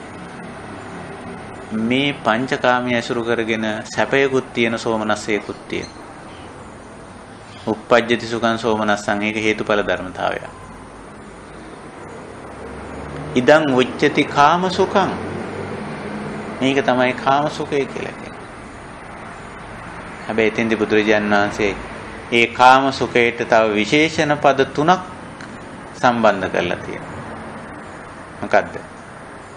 මීල්හ සුඛං, පුතුජන සුඛං, අනරිය සුඛං කියලා. මේ කාම සුඛයට විශේෂණ පද තුනක් දාලා තියෙනවා. මීල්හ සුඛං. මීල්හ කියන වචනේට ඕනනම් ඔයත්තන්ට ශබ්දකෝෂය බලන්න පුළුවන්. දැන් අපිට මේ පහසුකම තියෙනෝනේ. පාලි සිංහල ශබ්දකෝෂය අන්තර්ජාලයෙම තියෙන. අපේ වෙබ් අඩවියම අපේ පාවිච්චි කරන pitaka.lk වලම තියෙන දකුණු පැත්තේ අර ඉරි කෑලි තුන ක්ලික් කරුවොත් ඇතුළත් කරලා තියෙන ශබ්දකෝෂ දෙකට යන්න පුළුවන්. මී යන්න ටයිප් කරලා බලන්න. සිංහල ෆොන්ට් එකට මාරු වෙලා යටින් මීල්හ කියන වචනෙට දෙන අර්ථය මොකක්ද කියන්නේ? අසුචි මල කක්ක කියන වචනේ. අපිරිසිදු අසුචි මල කියන තේරුම් දීලා තියෙන පාලි භාෂාවෙන් මීල්හ කියන පිටකට මේකෙන් අදහස් කරන්නේ ඒ ඩික්ෂනරි මීනින් එක නෙමෙයි. නැවත ඩික්ෂනරි එක කියන්නේ කෝෂාර්ථය අපිට උපකාරී වෙනවා ධර්මාර්ථයට යන්න. එතකොට මීල්හ සුඛං කියලා කියන්නේ එක්තරා අපිරිසිදු සැපයක්. සැපයක් තියෙනවා ඒක සුඛං. මේ කාම සුඛය තුල යම් සැපයක් තියෙනවා. සැපයක් නැහැ කියන්නේ. එහෙම කිව්වොත් බොරුන්. හැබැයි ඒක නිකන් පහත් අපිරිසිදුයි කියන අදහස උගාක්ම මෙතෙන්දි ගන්න. ඒ සැපේ කෙලෙස් සහිතයි. ඒ සැපේ විඳින්න දරන ප්‍රයත්නය විඳිනකොට පුද්ගලයෝ හැසිරෙන ආකාරය ඒවට ගහමරා ගන්න හැටි රණ්ඩු කර ගන්න හැටි කොයිතරම් පහත්ද කියලා බැලුවොත් ඒ සැපේ විඳින්න තමයි උත්සාහ කරන්නේ. නමුත් ඒක මීල්හ සුඛං පුතුජන සුඛං. ඒ සැපය පුතුජන සුඛං. පුතුජන කියන ලක්ෂණය අපි දන්නවනේ. බොහොම තනි හුදකලා පුතුජන. එහෙම නැත්නම් අසුතවා ඒක දහමට අනුව දහමින් දැකලා විඳින සුවයක් නෙමෙයි. උසස් එකක් නෙමෙයි. ආර්ය අනරිය සුඛං. ආර්ය සැපයක් නෙමෙයි. මේ පුතුජන භාවයේ තුල පුතුජන භාවයටම යොමු කරන සැපයක් නිසා මේ පුතුජන සුඛ කියන්නේ. ඒ සැපය කාම සැපයට ගියාම නිතරම බලන්නේ තමන්ටම මේ වෙන් කරගන්න, අයිති කරගන්න, තමන්ටම විතරක් තියාගන්න. ඒ ලක්ෂණේ තියෙන පුතුජන භාවයටම පත් කරන කියන අදහසින් පුතුජන සුඛ කියන්නේ. ඒ වගේම අනරිය සුඛං. ඒක අනාර්ය වූ සැපයක්. ආර්ය භාවයේ නැත්නම් ආර්ය භාවයට යොමු කරන සැපයක් නෙවෙයි. ඒ නිසා ඒක අනරිය සුඛං කියලා. ඒ වගේම බුදුරජාණන් වහන්සේ ඉතින්දි තවදුරටත් ප්‍රතිපදාව කියනවා. මොන ප්‍රතිපදාව කියන එක ඉන්නේ එතන ඉඳලා තමයි. න ආසේවිතබ්බං න භාවේතබ්බං න බහුලීකාතබ්බං භායිතබ්බං ඒතස්ස සුඛස්සාති වදාමි. අන්න බුදුහාමුදුරන්ගේ අවවාදේ. ඕවාදේ. අපි කියවනේ සූත්‍රවල ඕවාදයක් තියෙනවා කියලා. හිලා කලියුත්තත් බුදුරජාන් වහන්සේ දේශනා කළා. නිකම්ම මේ චක්කු විඤ්ඤාය රූපා ඉට්ඨා කාන්තා මනාපා පිය රූපා කාමෝපසංහිතා රජනීයා කියලා ඊට පස්සේ කාම සුඛං මීල්ල සුඛං පුතුජන සුඛං අනරිය සුඛං කියලා නතර වුණේ නේ. ප්‍රතිපදාවක් දේශනා කළා. මොකද්ද ප්‍රතිපදාව? න ආසේවිතබ්බං. ආසේවති කියන්නේ සේවනය කරන. ඉතින් කියනවා න ආසේවිතබ්බං මේවා පහත් විදියට ඇසුරු කිරීමෙන් වළකින්න. ආසේවති කියන වචනේ සේවති ආසේවති කියලා වචන දෙකක් යෙදෙන. දැන් සේවති කියන වචනේ පණ්ඩිතානංච සේවන සත්පුරුෂ සංසේවෝ ඔය වගේ තැන්වල සේවනය කියන වචනේ පාවිච්චි කරලා තියෙනවා. සේවනා කියන වචනේට වැඩි ටිකක් වෙනස් ආසේවනා කියන එක. ඒක නිසා න ආසේවිතබ්බං කියන. න සේවිතබ්බං නොකිය මොකද න ආසේවිතබ්බං කිව්වේ. ඒ කියන්නේ සේවනා සහ ආසේවනා දෙකේ වෙනසක් තියෙනවා. සේවනා කියන එකේ තියෙනවා ටිකක් සිහි කල්පනාවෙන් යුතුව භාවිත කිරීම පරිහරණය කිරීම. ආසේවනාවේදී ඒ ලක්ෂණේ නැහැ. මේ මොකද්ද මම මේ බලන්නේ, මොකද්ද මම මේ අහන්නේ, මොකද්ද මම මේ ගඳ සුවඳ වශයෙන් විඳින්නේ, මොකද්ද මම මේ රස වශයෙන් විඳින්නේ, මොකද්ද මේ පහස වශයෙන් විඳින්නේ, මේක විඳින්න වෙලා තියෙනවද, මගේ උවමනාවට විඳිනවද, මේක මං තණ්හා මාන දිට්ඨි වශයෙන් විඳිනවද නැත්නම් හුදෙක් පැවැත්ම සඳහා විඳිනවද? එවැනි විමර්ශනශීලී ගතියක් සොයා බැලීමක් ආසේවනාවේ නැහැ. ඒක නිසා න ආසේවිතබ්බං කියනවා. එසේ කරන්න එපා. මේ අනාර්ය සැපය, මේ පුතුජන සැපය, මේ අපිරිසිදු සැපය, මේ ඉල්ල සුඛ, මේ කාම සුඛය න ආසේවිතබ්බං. ඒක ඒ විදිහට ඇසුරු කරන්න එපා. යම් වෙලාවක ඒක ඇසුරු කරන්න වුණොත්, ආශ්‍රය කරන්න වුණොත්, සේවනය කරන්න වුණොත්, සිහි නුවණින්, සිහි කල්පනාවෙන්, සිහි බුද්ධියෙන් ඒක ආශ්‍රය කරන්න. ඒ වගේම කියනෝ න භාවේ තබ්බම්. භාවේති කියන වචනේ තියෙන්නේ වැඩි දියුණු කරනවා කියන අදහස. මෙතන භාවේති බහුලී කරෝති කියන වචන දෙකම මෙතන ඉදලා තියෙනවා. භාවේති කියන එකෙන් අපි විශේෂයෙන් ගන්න ඕන මේක නිතර නිතර භාවිතා කිරීමක්. මේ කාම සැප නැත්තම් මේ පංචකාමයට අදාළ ඒවයිම නිතර නැවත නැවත යෙදෙන ගතිය භාවයේ. බහුලී කරන කිව්වොත් ඒක වැඩි කිරීමක්. බහුල වශයෙන් එහි යෙදීම. ඉතින් ඒක නිසා බුදුරජාණන් වහන්සේ දේශනා කරන මෙතන කාම සුඛයක් තියෙනවා. මීල්හ පුතුජන අනරිය වශයෙන් හඳුන්වන කාම සුඛයක් තියෙනවා. නමුත් ඒක යෙදෙන්න වුණොත්, ඒක විඳින්න වුණොත්, ඒක ආසේ න ආසේවිතබ්බං න භාවේතබ්බං. ඒකම පුහුණු කිරීම කරන්න හොඳ නැහැ. එතකොට මනසට භාවේති කියන එකේ හුඟක් වෙලාවට මේ පුහුණුව කියන අර්ථයේ තියෙනවා. වැඩිම පුහුණුව කියන අර්ථයේ තියෙන. භාවනා කියන වචනේ ඉන්නේ තෝකත් එක්ක ඕකෙන්නේ. ඒතර පුහුණු කිරීම කියන අර්ථයේ තියෙනවා. බුදුරජාණන් වහන්සේ අපිට මතක් කරන මේක පුහුණු කරන්න එපා. මේ කාම සුඛය පුහුණු කරන්න එපා. හැබැයි ලෝකේ වැඩිපුරම පුහුණු කරන්නේ ඕවා. කාම සැපයට තමයි කාම සැප භාවනාව තමයි කරන්නේ. භාවනා කියන්නේ පුහුණුවනේ. ඉතින් කාම සුඛය, මීල්ල සුඛය, පුදුජන සුඛය, අනාරි සුඛයම තමයි භාවනා කරන්නේ. භාවනා කරන්නේ පුහුණු කරන්නේ. අපි පුංචි කාලේ ඉඳලා ඉතින් අම්මලා තාත්තලා වැඩි හිටිය ගුරුවරුත් ඕකම තමයි පුහුණු කරන්නේ. ලෝක ස්වභාවය එහෙමයි. ඒක භාවනා කරන එක තමයි ස්වභාවය. ඒක තමයි පුහුණු කරන්නේ. ඒක ඉතින් විඳින විදිහ, ඒවා එක්රැස් කරගන්න විදිහ, ඒවා භාවිතා කරන විදිහ, විඳින එක ක්‍රම පුහුණු කරන පුංචි කාලේ. ඉතින් මොකද වෙන්නේ? එතකොට මොහොකටද හුරු වෙන්නේ? හුරු වෙන්නේ මේ කාම සුඛයට. මේ මීල්ල සුඛයට, මේ පුතුජන සුඛයට, මේ අනරිය සුඛයට පුරුදු වෙනවා. ඒක නිසා බුදුරජාණන් වහන්සේ ආර්ය ශ්‍රාවකයන්ට කියනවා න ආසේවිතබ්බං න භාවේතබ්බං. මේ කාම සුඛය, මේ මීල්ල සුඛය භාවනා කරන්න එපා. ඒක පුරුදු කරන්න එපා. ඒක පුහුණු කරන්න එපා. න බහුලීකාතබ්බං. ඒක බහුල කරන්නත් එපා. ලෝකයේ ස්වභාවය කාම සුඛය බහුල කරන එකනේ. බහුල කියන්නේ වැඩි කරනවා කියන්නේ. ප්‍රමාණය වැඩි කිරීම, අවස්ථා වැඩි කිරීම. වැඩි කිරීමෙන් අදහස් කරන්නේ ඒකනේ. එක්කෝ ඒකේ ප්‍රමාණය වැඩි කරන ක්වොන්ටිටි එක. නැත්තම් අවස්ථා වැඩි කරන. කාම සුඛය විඳීමේ අවස්ථා බහුල කරන. ඉතින් අපි දියුණුවයි කියලා කියන්නේ ඒකනේ ලෝකේ. දැන් මේ ලෝකේ දියුණුවයි කියන්නේ මොකද්ද? කාමයේ විඳින්න, කාමයේ වැඩි නම් සහ කාමයේ විඳීමේ අවස්ථා වැඩි නම්. ඒක තමයි ලෝකේ දියුණුවයි කියලා කියන්නේ. අසුතවා පුතුජනල ලෝකේ දියුණුවයි කියලා කියන්නේ ඒක. නමුත් මේ ආර්ය සම්ප්‍රදායට එනකොට කොහොමද? ඒක තත්ත්වයේ සම්පූර්ණ වෙනස්. ඒක න භාවේතබ්බං න බහුලීකාතබ්බං.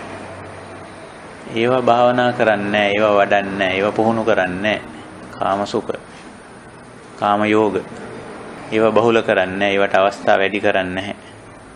අපි දන්නවනේ බුදුදහමේ කාමයේ පිළිබඳ පියවර 3 මේවා හරි වැදගත්. නැවත නැවත මතක් කිරීම කළ යුතුය. කාමයේ පිළිබඳ ප්‍රශ්නේ විසඳන්නේ පියවර 3කින් බුදුදහම. පළවෙනි පියවර කාමයේසු මිත්‍යාචාරා වේරමණී. පංචකාමයේ භුක්ති විඳින නමුත් මිත්‍යාචාරයෙන් තොරව ඒක භුක්ති විඳිනවා. රූප, ශබ්ද, ගන්ධ, රස, ස්පර්ශ කියන මේ පහ. අනාර්ය, මීල්ල, පුතුජන කියන වචන වලින් හඳුන්වන මේ පහත් අනාර්ය වූ සැපය මිත්‍යාචාරයෙන් තොරව විඳින්න ඉස්සෙල්ලා පුරුදු කරනවා. කාමේසු මිත්‍යාචාරා වේරමණී. එහෙනම් ඒකේ ඇතුලේ සම්මාචාරයක් ගොඩනගන ඉස්සෙල්ලා. දෙවනි පියවර නෙක්ඛම්ම. නෙක්ඛම්ම කියලා කියන්නේ අර තමන් දැන් සම්මාචාරයක් හැටියට මිත්‍යාචාරයෙන් තොරව විඳින යම් කිසි කාමයක් තියෙනවනේ. ඒනොත් පුළුවන් තරම් ඉවත් වීම. කාම වස්තු සහ කාමී ක්‍රියාවන්ගෙන් පුළුවන් තරම් ඉවත් වීම. අර සම්මා යහපත් විදිහට භුක්ති විඳින කාම වස්තු සහ කාමී ක්‍රියාවන්ගෙන් පුළුවන් තරම් ඉවත් වීම නෙක්ඛම්. ඉතින් එහෙම අයින් වෙනකොට කාම විතරක ඇති වෙනවා. ඇයි? කෙනෙකුට හිතෙන්න පුළුවන් ඇයි අපි මේ නිවැරදිව භුක්ති විඳින කාමේනොත් ඉවත් විය යුත්තේ ඇයි කියලා. ඉතින් අපි ඒක නිවැරදිවනේ භුක්ති විඳින කාටවත් කරදරයක් නැහැනේ. කාමයේ අසුරු කරගෙන කාම විතරක ඇති වෙනවා. ඉතින් ඒක නැත්තම් කාම ඡන්දය ඇති වෙනවා. හිතේ කැමැත්ත ඇති වෙනවා. කාම විතරක කාම ඡන්ද. ඉතින් ඔහොම ගිහිල්ලා කාම තණ්හා, කාම උපාදාන, කාම දාහ, කාම පරිලාහ, කාම ගේද ඕව ඇති වෙනවලු. ඒවා මනසේ ඇති වෙන්නේ. ඒවා අරූප ධර්ම, නාම ධර්ම. නාම ධර්ම. අරූප තලයට ආපුවම අරූප තලයට ආපුවම ඔන්නවත් එක්ක කරන ගනුදෙනු තියෙනවා. කාමත් අත්තරිය, රූපත් අත්තරියට මොකද අරූප ටිකක් එක ගනුදෙනුවක් යනවා එතනින්. එතෙන්දි මොකද කරන්නේ? අන්න ප්‍රඥාවෙන් කාමයේ ආදීනව ගැඹුරින් මෙනෙහි කිරීමෙන් යෝ කාමේසු කාමච්ඡන්தோ කාම රාග අන්න ඒක හිතින් අයින් කරන්න පුළුවන් වෙනවා. ඒක තමයි කාමයේ පිළිබඳ තුන්වෙනි පියවර. ඒ කාම ගැටේ හිතේ තියෙනකන් ලේසි නෑ ඒක අත්හරින එක. ඒක අත්හරින එක තමයි තුන්වෙනි පියවර. අර පළවෙනි දෙවෙනි පියවර එච්චර අමාරු නෑ. මොකද්ද? මිත්‍යාචාරා වේරමණී එච්චර අමාරු නෑ. මිත්‍යාචාරයෙන් තොරව ඇයි එතන කාමයේ පරිහරණය කිරීම පැහැදිලිවම තියෙනවා. අතහරින්නේ මිත්‍යාචාරය විතරයි.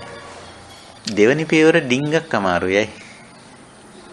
අතහරින්න වෙනවනේ. කාම වස්තු සහ කාමී ක්‍රියාවන්ගෙන් පුළුවන් තරම් දුරස් වෙන්නේ නැහැ. ඒකයි. භාවිත කිරීමෙන් අභාවිත තත්වයට අබහුලීකත තත්වයට භාවනා බහුලී කම්මනා කරන්නේ නැහැ. එතන ඩිංගක් අමාරුයි අර මුල් අවස්ථාවට වැඩිය. මොකද පරිහරණයෙන් ඉවත් වෙනවනේ. තුන්වෙනි අවස්ථාව ඊටත් වැඩිය අමාරුයි. තුන්වෙනි අවස්ථාව හඳුන්වලා තියෙන එක නිසා නිස්සරණ අවස්ථාව කියලා. පළවෙනි පියවර මිත්‍යාචාරා වේරමණී, දෙවෙනි පියවර නික්කම්ම, තුන්වෙනි පියවර නිස්සරණ. යෝ කාමේසු කාමච්ඡන්தோ කාමරාගෝ ඒක දුරු කිරීම ඉදන් නිස්සරණ. මේක තමයි නිස්සරණය. නිස්සරණ අවස්ථාවේ තාම අමාරු. ඉතින් ඔහොමනේ බුදුදහමේ කාමයේ පිළිබඳ වැඩපිළිවෙල. ඊටාම පැහැදිලි වැඩපිළිවෙලක් තියෙනවා. ඒකට වැඩපිළිවෙලක් අවශ්‍යයි ලෝකයේ. අද ලෝකයට මේ වැඩපිළිවෙල හඳුන්වා දෙන්න බැරි වෙලා තියෙනවා. ඒකයි මේ ලෝකෙ මේ තරම් අර්බුදයට අවුලට ගිහිලා තියෙන්නේ. ඉතින් ඔන්න බුදුරජාණන් වහන්සේ මේ පංචකාමයේ පිළිබඳ දක්වන්නේ කාම සුඛයක් තියෙනවා. කාම සුඛයක් තියෙනවා. මේ කාම සුඛය බුදුරජාණන් වහන්සේ විශේෂණ පද තුනකින් හඳුන්වලා තියෙනවා. මීල්හ සුඛං, ඒ වගේම පුතුජන සුඛං, අනරිය සුඛං යන. ඒක බොහොම පහත් පුතුජන භාවයට තල්ලු කරන, අනාර්ය භාවයට තල්ලු කරන සැපයක් හැටියට පෙන්වනවා. ඒ වගේම අවවාද කරන අපට න ආසේවිතබ්බං, න භාවේතබ්බං, න බහුලීකාතබ්බං. මේ සැපේ නම්, මේ කාම සැපේ නම් සේවනය කරන්න උත්සාහ කරන්න එපා. පුහුණු වෙන්න එපා. අවස්ථා බහුල කරගන්නත් එපා. ඊළඟට කියනවා බාහිතබ්බං ඒතස්ස සුඛස්සාති. මේ සැපේට නම් බය වෙන්න ඕන. මොකද බය වෙනවා කියන්නේ? සාමාන්‍යයෙන් බය වෙනවා කියව මේකෙන් අදහස් කරන්නේ තැති ගන්නවා කියන වගේ අදහසක්. තැති ගන්නවා කියන වගේ අදහසක් නෑ. ඒ කෝචාර්ථය ගත්තොත් බය වෙනවා කිව්වම ඒකෙන් අදහස් කරන්නේ තැති ගැනීමක් වගේ එකක්. තැති ගන්නවා නෙමෙයි මේ කාමයට තැති අරගෙන වැඩක් නෑ. බාහිතබ්බං කියනකින් ධර්මාර්ථය වෙන්නේ ගැඹුරින්ම සෝදිසිමත් වෙන්න කියලා. සැලකිලිමත් වෙන්න කියන. ඔය බුදුරජාණන් වහන්සේ හතර බයක් ගැන කියනවා වතුරට බහින මිනිස්සෙකුට. මොකක්ද හතර බය? බය කියන්නේ දැන් වතුරට බහින මිනිස්සයා වතුරට බය වෙනවා කියන එක නෙමෙයි. සෝදිසිමත් වෙනවා. ජලයේදී මෙන්න මේ වගේ අනතුරු හතරක් වෙන්න පුළුවන්. කොම්බීල බයං, ඕමී බයං, සුසුගා බයං, ආවට්ට බයං කියලා. කිඹුල්ලු ඉන්න ඉඩ තියෙනවනේ වතුරේ.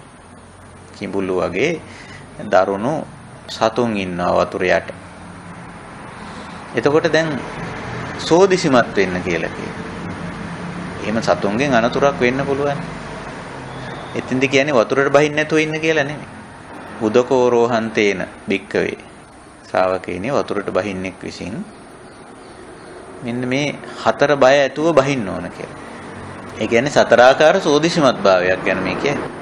කුම්බීල කිඹුල්ලු ඉන්න පුළුවන් වතුරේ. කිඹුල්ලු වැනි දරුණු සතුන්. මෝදෙනම් මෝරු වගේ. ඊ වගේම ආවට්ට භූමි සුසුකා.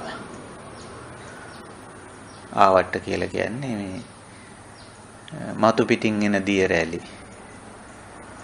යටින් මතු පිටින් එන රැල්ල කියන එක අපි දන්නවනේ. ඒකට අහු වුණත් ඊළඟට යටින් එන දිය වැල්. ඒවට අහු වුණත් අනතුරක්. ඊළඟට වැඩි ඇහැට පේන්නේ නැති සියුම් විස සහිත මසුන් ඉන්නවා. දැන් අර කොම්බීල වගේ අය, තෝරු මෝරු වගේ ලොකු අය ඇහැට පේනවා.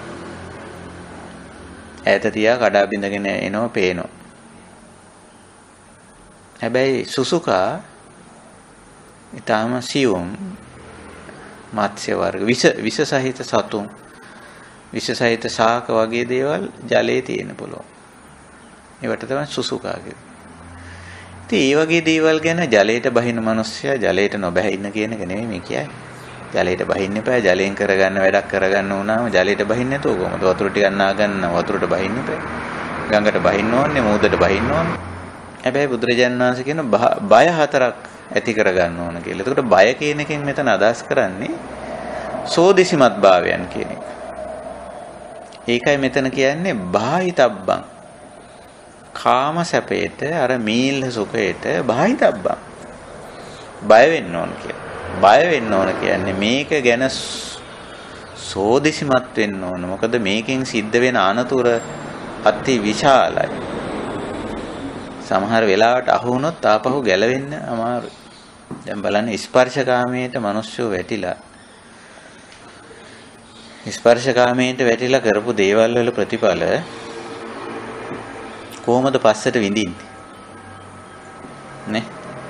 සමහරට ඒවා ගලව ගන්න බැරි ඛේද වාචක බවට පත් වෙනවා. මුලදී යන්නේ ස්ත්‍රියක් පුරුෂයක් ස්පර්ශකාමයේ විඳින්න යන්නේ. ඒක තමයි මුලින් තියෙන්නේ. ඊට වැඩි දෙයක් හිතන්නේ නැහැ. ඊටින් එහාට ගැඹුරට හිතන්නේ නැහැ. නමුත් ඒකට බැසගත්තයින් පස්සේ ඇතිවෙච්ච තත්ත්වය ඒකයි මේ සෝදිසිමත් වෙන්න කියලා කියන්නේ. මේ ගැන බය වෙන්න කියලා කියන්නේ. බය කියන්නේ සෝදිසිමත් භාවය.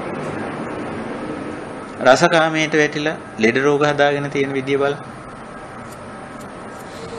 අපි ඉතින් කන්න කැමති ලවත් දෙවන්න නැතුව කනවා. ඉතින් අහුවෙන එක. ඊට පස්සේ විවිධ අවස්ථාත් බහුලීකරණය කරනවනේ. විවිධ රස අවස්ථාවල් නිර්මාණය කරනවා. ඒක තමයි බහුලීකරණය කරනවා කියලා. ඉතින් බහුලීකරණය කරන්න මොකද වෙන්නේ? ඒ රස වින්දනය වැඩි වෙනවා. ඒ රස කාමයට වැටිලා නොඑක් දේවල් කන්න පටන් ගන්නවා. කනකොට මොකද වෙන්නේ? අපේ ශරීර වලට ඇතුළත් නොවිය යුතු ඇතම් දේවල් ශරීරගත වෙනවා. ඇයි මේ කෑම කනවා නෙවෙයිනේ මේ රස කනවනේ. රසකාමයට වෙట్లా කරන වැඩක් නේ. ඉතින් මොකද වෙන්නේ? ශරීරගත වෙලා ටික කාලයක් යනකොට ඉතින් ලෙඩ හැදෙනවා. ඒ කාවුවා තමයි දැන් කාපුවේ ප්‍රතිඵල අන්න. ඇයි බය වුණේ නැහැ එතන? බය වෙනවා කිව්වෙ මොකක්ද? තැති ගන්නවා කියන එකද? නැහැ. සෝදිසිමත් උනේ නැහැ අපි. සම්පජානකාරී උනේ නැහැ. විචය උනේ නැහැ. ධම්ම විචය උනේ නැහැ. සම්පජානකාරී උනේ නැහැ. ඒකයි බුදුරජාණන් වහන්සේ මෙතෙන්දී අපිට අවවාද කරන්නේ බාහිතබ්බං මේ සැපයට බය වෙන්න ඕන. න ආසේවිතබ්බං න භාවේතබ්බං න බහුලීකාතබ්බං බාහිතබ්බං සෝදිසිමත් වෙන්න. මොකද හේතුව මෙහෙම කියන්නේ මේ කාම සුඛය විඳින්න සිද්ධ වෙනවා. ඒ තස්ස සුකස්ස මේ සැපේට අපි ඒ විදිහටයි ප්‍රතිපදාව. ඔන්න ආර්ය ප්‍රතිපදාව. කාම සුඛය ගැන කොහොමද කියන්නේ? හරිම වැදගත් ප්‍රකාශන මේවා. සාමාන්‍ය ධර්ම දේශනාවකදීවත් මේවා එච්චර මතු කරන්නේ නැහැ. මතු කරන්නේ එක්කෝ කියන්නේ මේකෙන් සම්පූර්ණ අයින් වෙන්න කියලා. මේවා තුච්චයි නින්දිතයි පහත් කියලා. එහෙම කෙලින්ම එක අන්තයකට යනවා. එහෙම නැත්නම් අනිත් පැත්තෙන් මේවා කමන්නේ. ඕවා එච්චර දෙයක් නෙවෙයි. ඔච්චර ඔය කියන තරම් ඕවයි මේ ගැටලුවක් නැහැ. ඕක කොහොම විඳගෙන යන්න. ඕවා එච්චර ප්‍රශ්නයක් කියලා හිතන්න එපා. මේ ලෝකේ ඉන්නකොට ඕවා ඉතින් විඳින්න ඕන ආදී වශයෙන් කියලා ඒකට හිමීට අනිත් පැත්තට තල්ලු කරලා දාන්න. බුදුරජාණන් වහන්සේ එහෙම නෙවෙයි. මැදමාවතේදී කියනවා මේ පංචකාම ගුණේ හේතුඵල ධර්මතාවයක්. මේවා විඳින්න වෙනවා. වතුරට බහින්න වෙන මනුස්සයට වගේ. හැබැයි ඒවා වැඩි කරන්න එපා. වැඩි දියුණු කරන්න මේක බොහොම පහත් එකක්. මීල්හ සුඛං පුතුජන සුඛං අනරිය සුඛං සැපයක් තියෙන නමුත් මේක බොහොම අසුචියක් අපිරිසිදු එකක් මේක.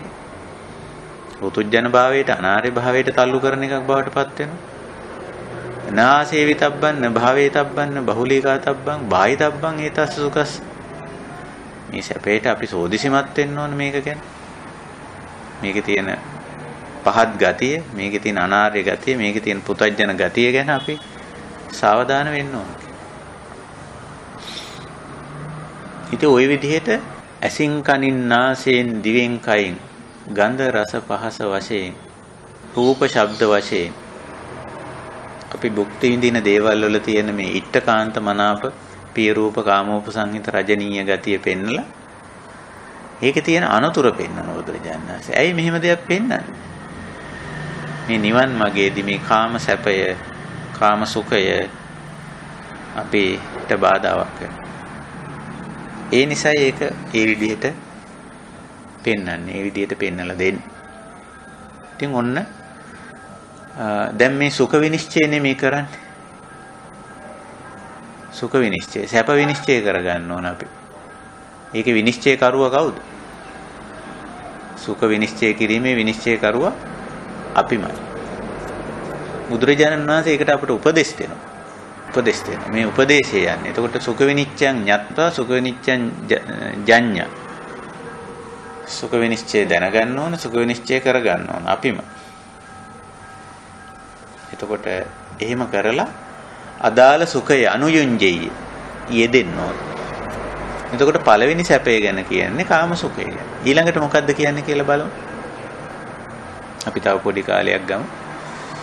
ඊළඟට කියනවා අරට භාවයේ තබ්බං මේ න භාවයේ තබ්බන් න බහුලීකා තබ්බං න ආසේවි තබ්බං න භාවයේ තබ්බං ආදී වශයෙන් කියලා භායි තබ්බං කියලා වදාමින් කියලා ඊළඟට කියනවා ඉද බික්ක වේ බික්කෝ විවිච්ඡේව කාමේහි විවිච්ඡ අකුසලේහි ධම්මේ සවිතක්කං සවිචාරං විවේකජං පීති සුඛං පඨමං ඥානං විතක්ක විචාරාණං උපසමාජ්ජත්තං සම්පසාදනං චේතසෝ ඒකෝදි භාවං අවිතක්කං විචාරං සමාධිජං පීති සුඛං ဒ ුතියං ඥානං පීතියච විරාගා උපෙක්ඛගෝච විහෙරති තතියං ඥානං චතුත්ථ ඥානං ඔහොම සඳහන් කරන උපසම්පජ්ජ විහෙරති ඉදං උච්චති නෙක්ඛම්ම සුඛං පවිවේක සුඛං උපසම සුඛං සම්බෝධි සුඛං අන්න හඳුන්වලා දෙනවා ඊළඟ සැපය. මේ ලෝකේ තියෙනවා අර කාම සුඛයට වෙනස් නෙක්ඛම්ම සුඛය. ඉදං උච්චති නෙක්ඛම්ම සුඛං. අරක හැඳින්නුවේ කාම සුඛං කියලා. දැන් සුඛ විනිශ්චය කරගන්න අපිට බුදුරජාණන් වහන්සේ කොච්චර උදව් කරනවද බලන්න. නෙක්ඛම්ම සුඛං. නෙක්ඛම්ම සුඛයට විශේෂණ පද ටිකක් යොදලා තියෙනවා. පවිවේක සුඛං, උපසම සුඛං, සම්බෝධි සුඛං. පවිවේක සුඛං කියන්නේ පවිවේකයට විවේකයට යොමු කරන එක. ඒක. අර කාම සුඛේ විවේකයට යොමු කරනවද? කාම සුඛේ අපි විවේකයට යොමු කරනවද? නැහැ. අවිවේකයටමයි යොමු කරන්නේ. කාම සැපයට වැටුණා. කාම සැපේ විඳින්න පටන් ගත්තා. ඒක නිසා කාම සුඛය අවිවේක සුඛයක්, නෙක්ඛම්ම සුඛය පවිවේක සුඛයක්. ඉතින් පවිවේකය කියන එක ටිකක් විස්තර කළ යුතු වචනයක්. පවිවේකය අපේ ධර්ම විස්තර කරනවා විවිධ විදිහට. විවේකය කියන එක ගොඩනගා ගන්න ආකාරය පවිවේකය. කාමයේ තුලින් නෙමෙයි, නෙක්ඛම්මයේ තුලින් විඳින විවේකය. ඒ වගේම කාම සුඛය අවූපසම සුඛයක්, නෙක්ඛම්ම සුඛය ඌපසම සුඛයක්. ඌපසම අවූපසම කියන වචන දෙක ගත්තොත් ඌපසම කියන්නේ සංසිඳීමක් නැහැ, සංසුන් වීමක් නැහැ, තැම්පත් බවක් නැහැ, සහනයක් නැහැ කියන එක අවූපසම. ඌපසම කියන්නේ සංසිඳීමක් තියෙනවා, තැම්පත් බවක් තියෙනවා, සැනසීමක් තියෙනවා. කාම සුඛයේ ඒක නැහැ. නෙක්ඛම්ම සුඛයේ ඒක තියෙනවා. නෙක්ඛම්ම සුඛයේ ඒක තියෙනවා. මොකද්ද තියෙන්නේ? උපසම. මේක උයන්න යෙදිලා තියෙන සමහර තැන්වල වයන්නට පාපිල්ල උපසම කියලා යෙදිලා තියෙන. වචන දෙකේ වෙනසක් නැහැ. උයන්න යෙදිලා තියෙනත් උයන්න යෙදිලා තියෙනත් වචනේ එකම වචන. උපසම කිව්වත් උපසම කිව්වත් එකම වචන. සංසිඳීම ඒකෙන් අදහස් කරන්නේ. ඒ ලක්ෂණයේ තියෙන මොකේද? නෙක්ඛම්ම සුඛේ. ඒතකොට දැන් මෙතන පැහැදිලිව සුඛ දෙක විනිශ්චය කරගන්න පුළුවන් අපි. කාම සුඛයයි නෙක්ඛම්ම සුඛයයි. කාම සුඛයේ ලක්ෂණ කිව්වා. මීල්හ අනරිය පුතුජ්ජන. නෙක්ඛම්ම සුඛයේ ලක්ෂණ කියනවා. පවිවේක, උපසම, සම්බෝධි. විවේකය ඇති කරනවා නෙක්ඛම්ම සුඛය තුළ. කාය විවේක, චිත්ත විවේක, උපදි විවේක. එහෙමයි විවේකයේ බුදුදහම පැහැදිලි කරන්නේ. ওই පවිවේකයේ පැහැදිලි කරන්නේ එහෙමයි. කාය විවේක, චිත්ත විවේක, උපදි විවේක කියන විවේකය ඇති කරා.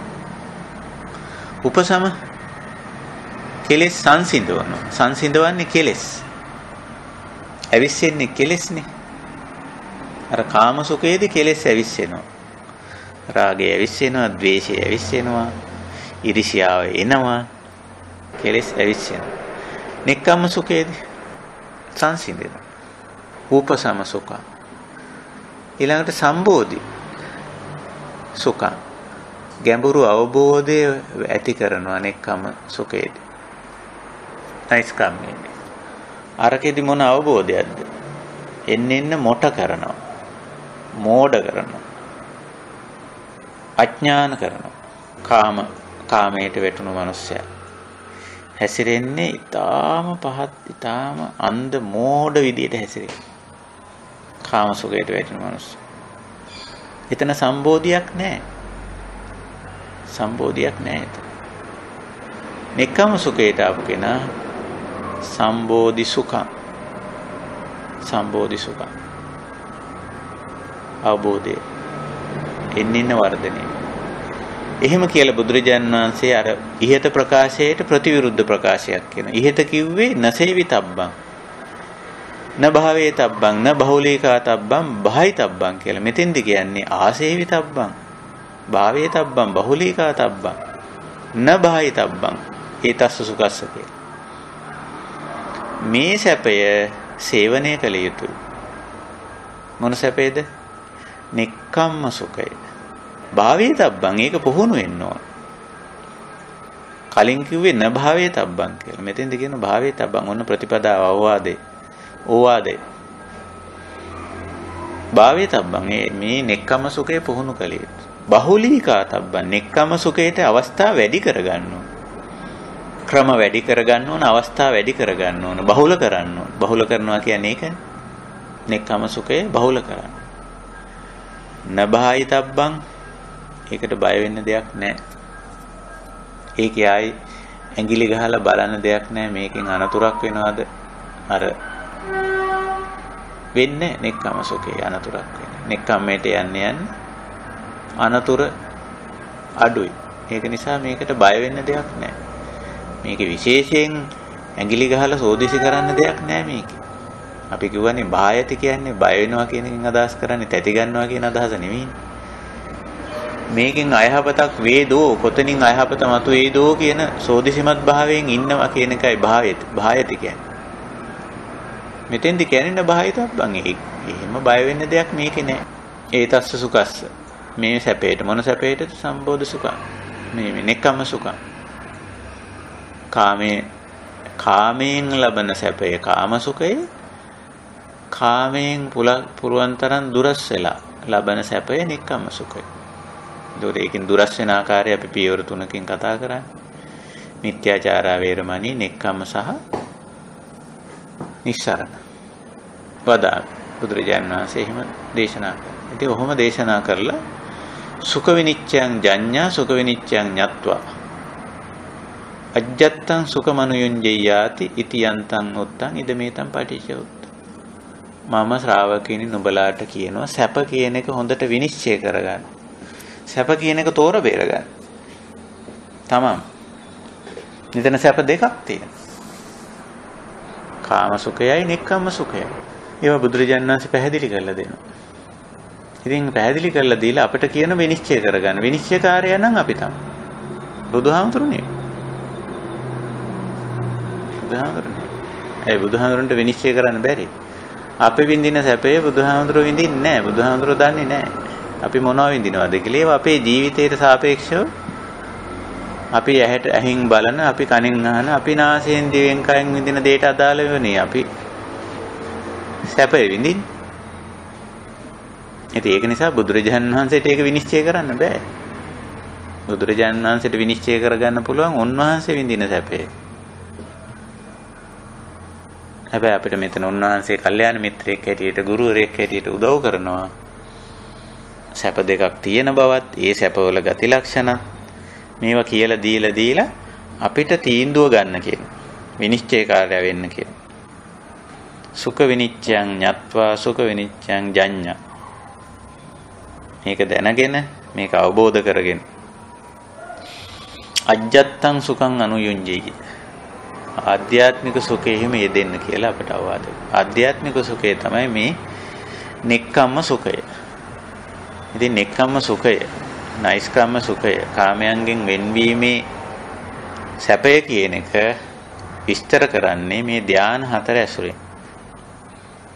කොහොම නමුත් මම අද ධ්‍යාන හතර ගැන සාකච්ඡා කරන්න යන්නේ නැහැ. ඒක වෙනම සාකච්ඡාවක් නිසා ඊළඟ සාකච්ඡාවේදී අපි මේ නෙක්ඛම්ම සුඛය හේවත් අජ්ජත් සුඛය පැහැදිලි කරන නැත්නම් ඒක වඩන වැඩිවීමට උපකාරී වෙන මේ ධ්‍යාන හතර ගැන සාකච්ඡා කරන්න අපි බලාපොරොත්තු වෙනවා.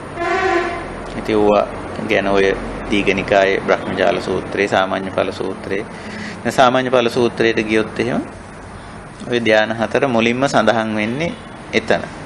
සූත්‍ර පිටකේ. පිටක ග්‍රන්ථවල පිළිවෙලට ගියොත් එහෙම දීඝනිකායේ මුලින්ම සඳහන් වෙනවා. ඉතින් දීඝනිකායේ විස්තරව සඳහන් වෙනවා. ඊට පස්සේ තැන්වල විස්තර කෙරෙන්නේ නැහැ.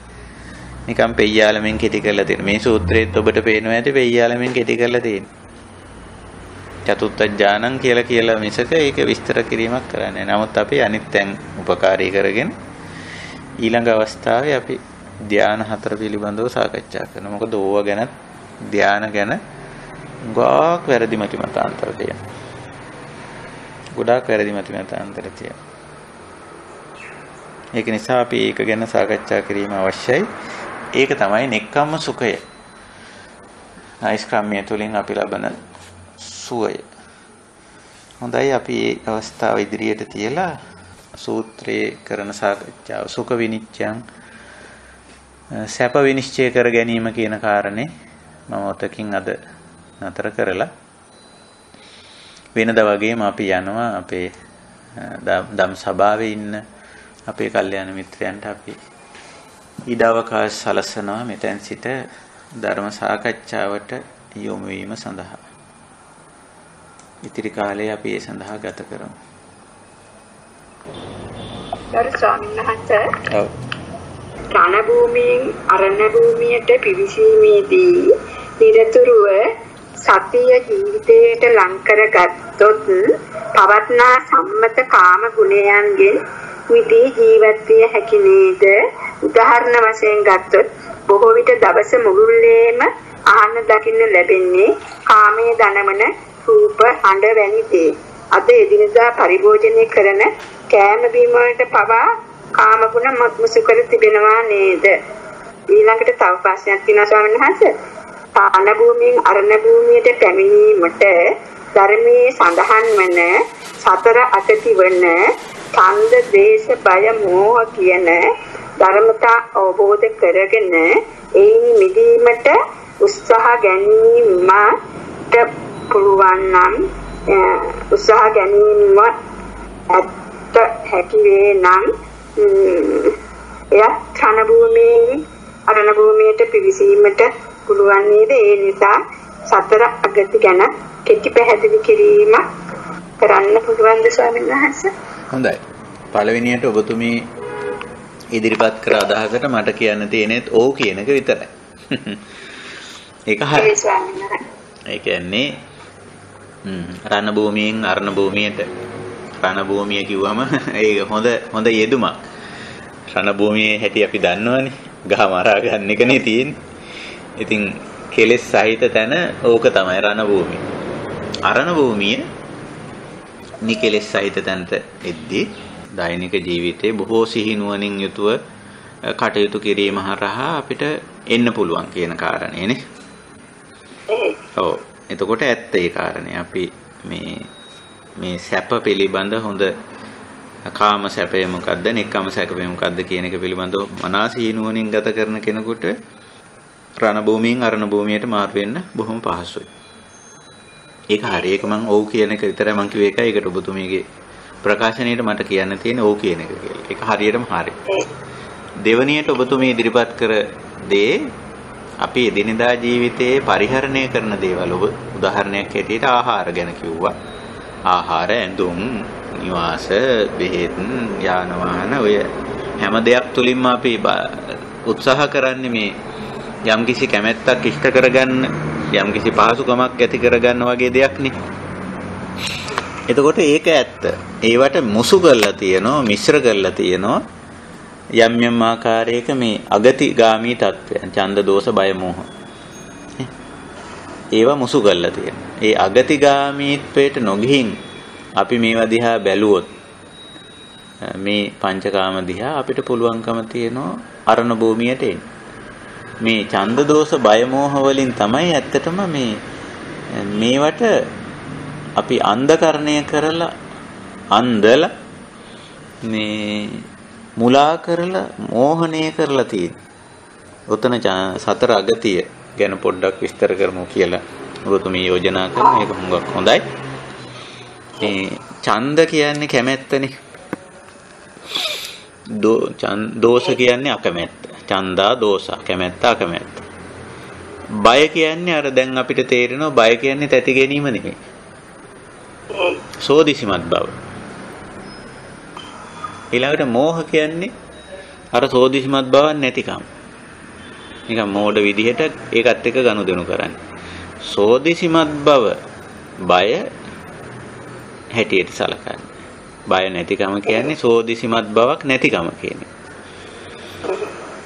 ඒක. දැන් ඔය සාමාන්‍ය සමාජයේ මිනිස්සු ඔය බය නැහැ කියන මිනිස්සු දිහා බලන්නකො. ඔය බය නැහැ කියන මිනිස්සු දිහා තියෙන්නේ මේ මිනිස්සු සෝදිසිමත් නැහැ. ඔය බය නැහැ කියන මිනිස්සු හුඟක් වෙලාවට අනතුරකින් ජීවිතේ ඉවර වෙන්නේ. බය නැති මිනිහා කියන්නේ. ඒකට බුදුදහමේ බයයි සාමාන්‍ය විවාහයේ බයයි අතර ලොකු වෙනසක් තියෙනවා. සාමාන්‍ය විවාහයේ බය තැති ගැනීම කියන එක. බුදුදහමේ බය කියන්නේ සෝදිසිමත් භාවය කියන එක. බුදුරජාණන් වහන්සේ නිතරම බාහිතබ්බන් කියන්නේ සෝදිසිමත් වෙන්න කියන එක. එතකොට සතර අගතියේ බය කියන්නේ යම් කෙනෙක් මේ සෝදිසිමත් භාවයක් නැතුව කටයුතු කරනවා නම්, මෝහා කියන්නේ මේක දිහා ප්‍රඥාවෙන් බලන්නේ නැතුව කටයුතු කරනවා නම්, ඡන්දා කියන්නේ උදේ කැමැත්තට යට වෙලා කටයුතු කරනවා නම්, දෝසා කියන්නේ අකමැත්තට යට වෙලා කටයුතු කරනවා නම්, ඒක තමයි අගති කියලා කියන්නේ. ගති අගති සුගති කියලා අපි ඒවා විස්තර කරනවානේ. අගති කියන්නේ නොයා යුතු තැන, නොසිටිය යුතු තැන. ඒ ස්ථාවරයේ ඉන්න හොඳ නැහැ. එකක් තමයි පළවෙනි එක ඡන්ද අගතිය. කැමැත්ත තිබුණත් කැමැත්තේ අන්තයට යන්න ඕනේ නැහැ. කැමැත්තට වහල් වෙන්න ඕනේ. කැමැත්තට යට වෙන්න, කැමැත්තට දාස වෙන්න, කැමැත්තට බැල වෙන්න. එහෙම ඕනේ නැහැ. ඒක කැමැත්ත ඉෂ්ට කර ගැනීමේදී තමන්ට පව්ව කුසල් නොවන විදිහට, තව කෙනෙකුට කරදරයක් හිරිහැරයක් නොවන විදිහට, ශිෂ්ට සම්මත ක්‍රමයට, ලෝක සම්මත ක්‍රමයට, නීතියට එකඟව කැමැත්ත ඉෂ්ට කරගන්න පුළුවන්. එතකොට ඒකෙන් අන්තයට ගියේ නැහැ. ඔය එකක්වත් සලකන්නේ නැතුව කැමැත්ත ඉෂ්ට කරගන්න යෑම තමයි ඡන්ද අගතිය කියලා කියන්නේ. නොයා යුතු දැනට ගියා ඒක. කැමැත්ත, ඡන්ද කියන්නේ කැමැත්ත. 아무තු දෙයක් නෙමෙයි. ඒ කැමැත්ත කියන එක ආවම අපිට ඉෂ්ට කරගන්න ඕන වෙනවා කැමැත්ත. ඒ කැමැත්ත ඉෂ්ට කර ගැනීමේදී අපි අගතිගාමී නොවි. අගතිය වැරදි ස්වરૂපේ වැරදි ආකාරයටපත් නොවි ඒක ඉෂ්ට කරගන්න. ඊළඟට දෝෂයත් අගතිය. දෝෂ කියන්නේ අකමැත්ත කියන එකනේ. අකමැති වෙන්න පුළුවන් යම් දේවල් වලට, යම් පුද්ගලයන්ට. ඔය රූප, ශබ්ද, ගන්ධ, රස, ස්පර්ශ කියන පහෙන් සමහර ඒවාට අපි අකමැති වෙන්න පුළුවන්. ඒ අකමැති දේ අපේ ජීවිතෙන් පැත්තකට කරනකොට, අයින් කරනකොට, බැහැර කරනකොට ඒක අගතියට යන්න හොඳ නැහැ. දෝෂාගතියට යන්න හොඳ නැහැ. අකමැත්ත තිබුණත් අකමැත්තෙන් අගතියට යන්න හොඳ නැහැ. සමහර අය එහෙමනේ. අකමැති පුද්ගලයා කොච්චර අගතියට යනවද කියලා කිව්වොත් මරලා තමයි නතර කරන්නේ. නේ? කොච්චර අගතියට ගියාද කියලා බලන්න. තමන් පුද්ගලයෙකුට අකමැති කියලා ඒ මිනිස්සයා මරන්න ඕනද? මැරුවා මොකද වෙන්නේ? තමන් පව්කාරයෙක් වුණා, මිනිමරුවෙක් වුණා. එහෙම නැත්නම් තමන් අකමැති දේ විනාශ කරලා දාන්න. නැති කරලා දාන්න. ඉතින් ඒ වයින් කරගන්නේ මොකද්ද? ඉතින් ඒ වයින් කරගන්නේ පව්ව කුසල රැස් කරන එක. ඒකයි මේ දෝෂාගතියට යන්න එපා කියන්නේ. අපිට යම් දේවල් පිළිබඳ අකමැත්ත තියෙන්න පුළුවන්. මේ අහවල් එකට මම කැමති නැහැ. අහවල් පුද්ගලයාට මම කැමති නැහැ. අහවල් මේ තත්වයට, අහවල් තනතුරට, අහවල් ස්වභාවයට මම කැමති නැහැ. අහවල් ගති ගුණයට කැමති නැහැ. නමුත් ඒව ලෝකයේ තියෙන්න පුළුවන් යම් ප්‍රමාණවල. ඒක නැති කළ යුතුමයි, විනාශ කළ යුතුමයි කියන මේ ලෝකේ ඒක තියෙන්නම බෑ. මේ ලෝකෙන් ඒක තුරන් කරන්න ඕන කියන තැනට ආවොත් ඒක කරන්න පුළුවන්ද කෙනෙකුට? කරන්න බෑ. ඒක නිසා ඒකයි අගතියට යන්න එපා කියන එකෙන් අදහස් කරන්නේ බුදුරජාණන් වහන්සේ. දෝෂ අගතිය. ද්වේෂයෙන් අගතියට යන්න එපා කියන එක අදහස් කරන්නේ. ඊළඟට බය, මෝහ, මේ දෙකත් එහෙමයි. බය කියන්නේ එතකොට අපි දන්නවා දැන් තැති ගැනීම නෙමෙයි, සෝදිසිමත් භාවය. ඒතර සෝදිසිමත් භාවය තියෙන්න ඕන අපි. ඒකෙත් අගතියට යනවා කියලා කියන්නේ ඕනවට වැඩි හැම එකේම ඇඟිල්ල ගහලා බලන ස්වરૂපේ ස්වභාවය. එහෙම තියෙනවා. Tamanට ඕන එකයි එපා එකයි හැම එකේම අපි සෝදිසිමත් භාවයේ කියන එකේදී නිතරම පවත්ව ගන්නේ මේකෙන් වෙන අයහපත ගැනයි අපි සෝදිසිමත් වෙන්නේ. නිතරම අපි විඳින කාමය, රූපය බලනවාද, ශබ්දය අහනවාද, ගන්ධ රස පහස විඳිනවාද, ඒයින් Tamanට වෙන පව අකුසලයේ දිහායි බලන්නේ. තව කෙනෙකුට ඒකෙන් අයහපතක් කරදරයක් වෙනවද කියලා අන්න ඒක ගැනයි සෝදිසිමත් වෙන්නේ. එහෙම නැතුව මේ ලෝකයේ තියෙන තරම් හැම එකම පිළිබඳව මේ බය වීම නැත්තම් සෝදිසිමත් වීම අවශ්‍ය නැහැ. ඒක නිකන් ඒකෙන් අගතියට ගියා වෙනවා. හැම එකේම හොයන එක ඇඟිලි ගහන එක. ඒක තමයි මේ බය අගතිය කියලා කියන්නේ. අපි බය වෙන්න ඕන නැත්නම් අපි සෝදිසිමත් වෙන්න ඕන. අපි කියන වචනේත් අත්හැරලා තමන් අහන, දකින, විඳින දෙයින් Tamanට අයහපතක් වෙයි දෝ. මගේ මේ ඇසීම දැකීම විඳීම තුල තව කෙනෙකුට අයහපතක් වෙයි දෝ. පවක් අකුසලයක් වෙයි දෝ. අන්නේක විතරයි සෝදිසිමත් වෙන්න ඕනේ. නැත්නම් අපි ඕක ඔయిత එහා ගිහිල්ලා අනිත් එක්කෙනා කරන එකයි ආණ්ඩුව කරන එකයි අරවම සේරම හොයන්න පටන් ගන්නවා. ඉතින් ඒක එක්තරා අගතිගාමී භාවයක්. ඒකේ සීමාවක් තියෙනවා. ප්‍රධාන දේ තමන් විඳින කාමයෙන් අගතියක් වෙනවද කියලා බලන්න. අපි මෙතන ඔබතුමිත් ඉදිරිපත් කරන්නේ කාමයේ ඇසුරු කරගෙන මේ සතර අගතිය අපි විස්තර කරන්න කියලා කියන්නේ. ඒතකොට අපි එතෙන්දි බලන්න ඕන අපි විඳින කාමය. මම රූපයක් බලනවා නම්, මම ශබ්දයක් අහනවා නම්, මම ගඳක් සුවඳක් රසක් පහසක් විඳිනවා නම් ඒකෙන් මට පවක් අකුසලයක් වෙනවද?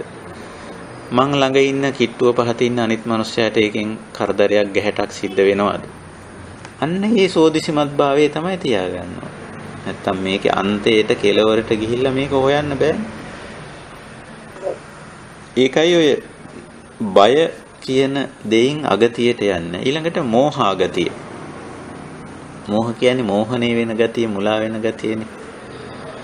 ඒතර ඇත්තටම සෝදිසිමත්කම නැතිකම. ඔය නිකන් අන්ධ විදිහට මේ පංචකාම අර රටේ ලෝකේ කියන්නම් වාලේ අර අනිත් අය කියනවනේ මෝහණය කරනවා නේද? හුඟක් වෙලාවට.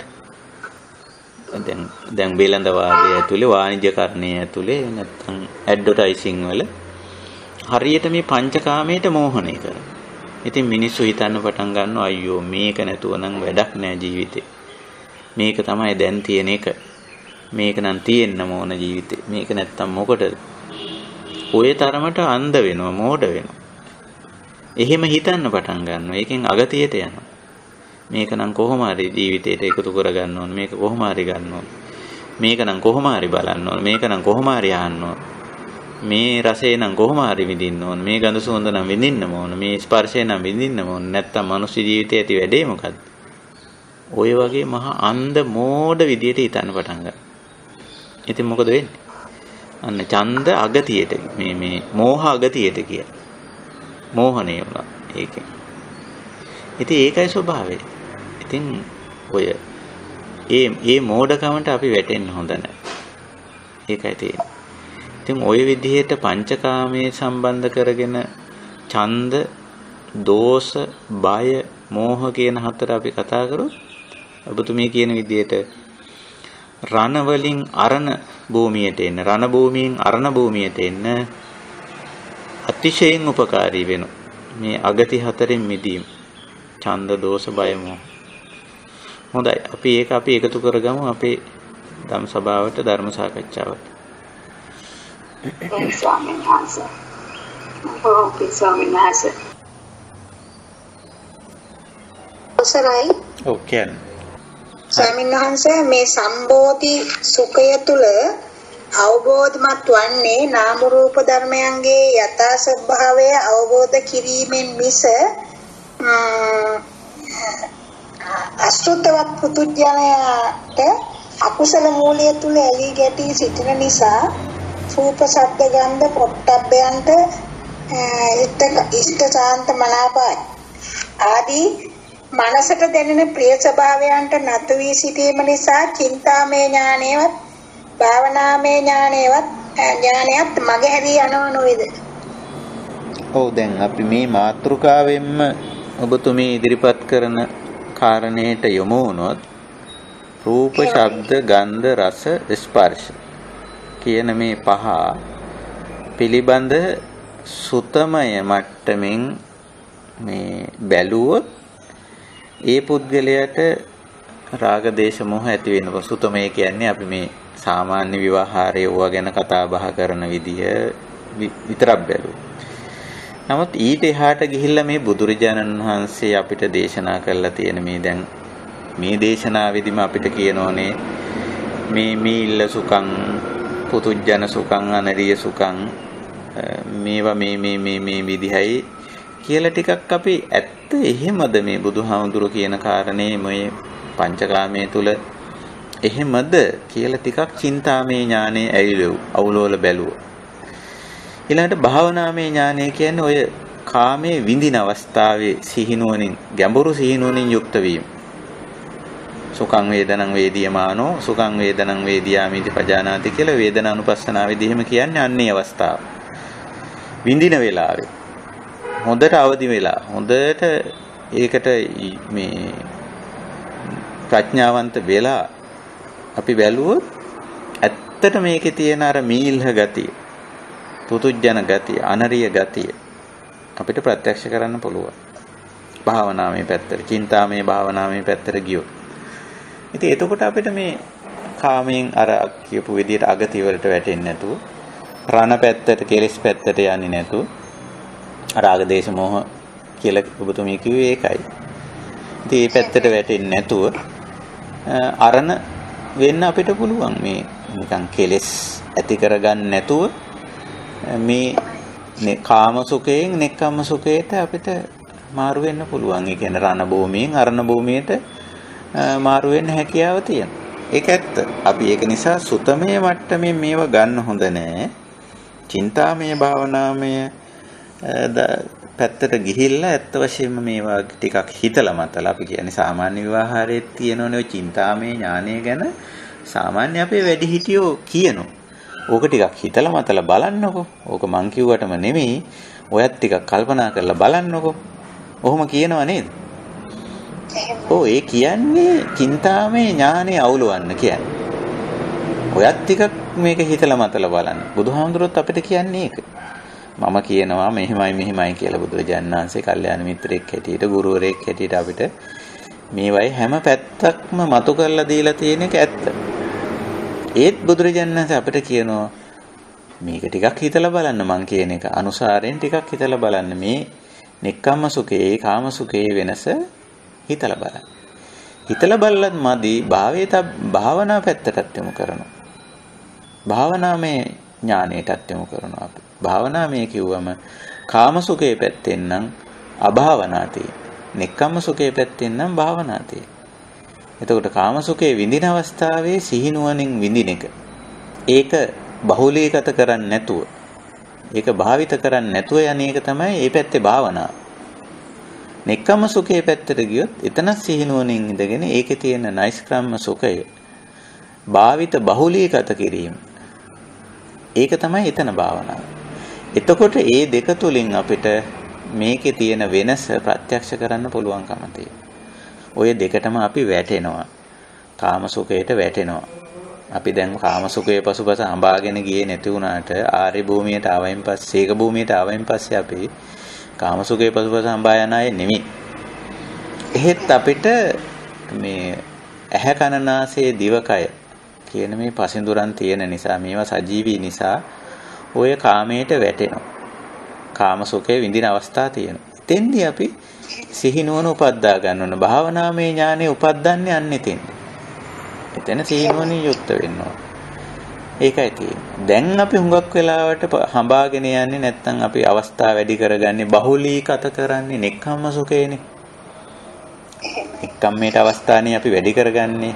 ඊට අවස්ථා ඊට කාලය තමයි අපි වැඩි කරගන්නේ. එතකොට ඒක විඳින ගමන් එතෙන්ට අවදි වෙලා එතෙන්ට සතිමත් වෙලා බලන්න ඕන සාපේක්ෂව අර මම කාමයේ භුක්ති විඳිනකොට තියෙන වෙහෙසකර බව කෙලෙස් සහිත බවයි මේ වෙලාවේ මම විඳින නිකලෙස් බය අර රූප සම සම්බෝධ ආදී වශයෙන් කියපු ලක්ෂණේ එතෙන්දී අඳුන ගන්න ඕනේ. අඳුන ගන්න අපේ භාවනාව තුළින් තවදුරටත් නෙක්ඛම්මයට යොමු වීමක් සිද්ධ වෙනවා.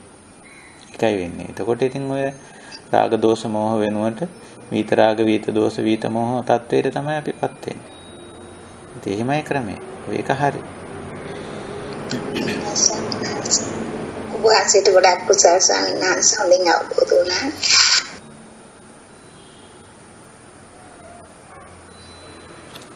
හොඳයි අපි වෙනත් සාකච්ඡා කළ යුතු දේ නැමැති නම් අදට අපිට දහම් හමුව නිමා කරන්නත් පුළුවන්. අපි වෙලා යොදාගත්ත කාල වේලාවත් බොහෝ දුරට ඉක්මලා තියෙන නිසා එතකොට අද අරණ විභංග දේශනාව තුළින් අපි මතු කරගත්තේ මේ සුඛ විනිශ්චය කියන කාරණේ.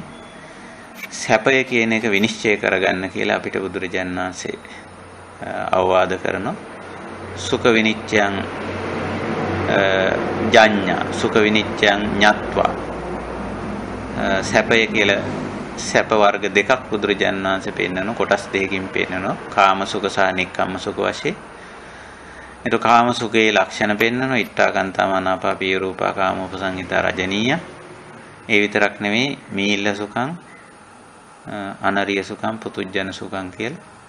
විතරක් නෙමෙයි බාහිතබ්බං න ආසේවිතබ්බං න බාහුලීකාතබ්බං බාහිතබ්බං කියලා අවවාද කරනවා. ඒකට හේතුව දැන් අපිට පැහැදිලි. අනිත් පැත්තට අජ්ජත් සුඛය නැත්තම් නික්කම්ම සුඛය පැහැදිලි කරනවා. ඒක පවිවේකය රූප සමය සම්බෝධය ඇති කරන සුඛයක්. ඒක නිසා ඒක ආසේවිතබ්බං සේවිතබ්බං බහුලීකාතබ්බං න බාහිතබ්බං ආදී වශයෙන් ඒක පැහැදිලි කරනවා. දැන් ওই දෙක බුදු පියාණන් වහන්සේ පැහැදිලි කරායින් පස්සේ අපිට විනිශ්චය කරගන්න තියෙනවා. සුඛ විනිශ්චය කරගන්න. සැපේ විනිශ්චය කරගෙන මොන සැපේද අපි විඳින්න ඕන. මේ නිවන් මාගේදී ආර්ය ප්‍රතිපදාව තුල මොකද්ද අපි ගන්න සැපේ? මොකද්ද අපි අත්හරින එක? කියලා Tamanට විනිශ්චය කරගන්න. ඉතින් ওই සුඛ විනිශ්චයේදී නෙක්ඛම්ම සුඛයට අදාළව ධානය 4ක් ගැන සාකච්ඡා කරනවා. අපි ඒක ඊළඟ සාකච්ඡාවේදී පැහැදිලි කරන්න බලාපොරොත්තු වෙනවා. ඒක විශේෂ ඉගැන්වීමක් බුදුදහමේ පෙන්නන බුදුදහමේ අනුමත කරලා තියෙන. ඉතින් ඒක නිසා මේ හතර ගැන ඉදිරි සාකච්ඡාවකදී අපි කතා කරමු. ඉතින් අද සාකච්ඡාව මම හිතනවා හැම දිනාටම සැපය කියන එක විනිශ්චය කරගන්න උපකාරී වෙයි. මේ නිබ්බානම් පරමං සුඛං කියලා නිවන සුඛං විදියට බුදුරජාණන් වහන්සේම දේශනා කරලා තියෙනවා.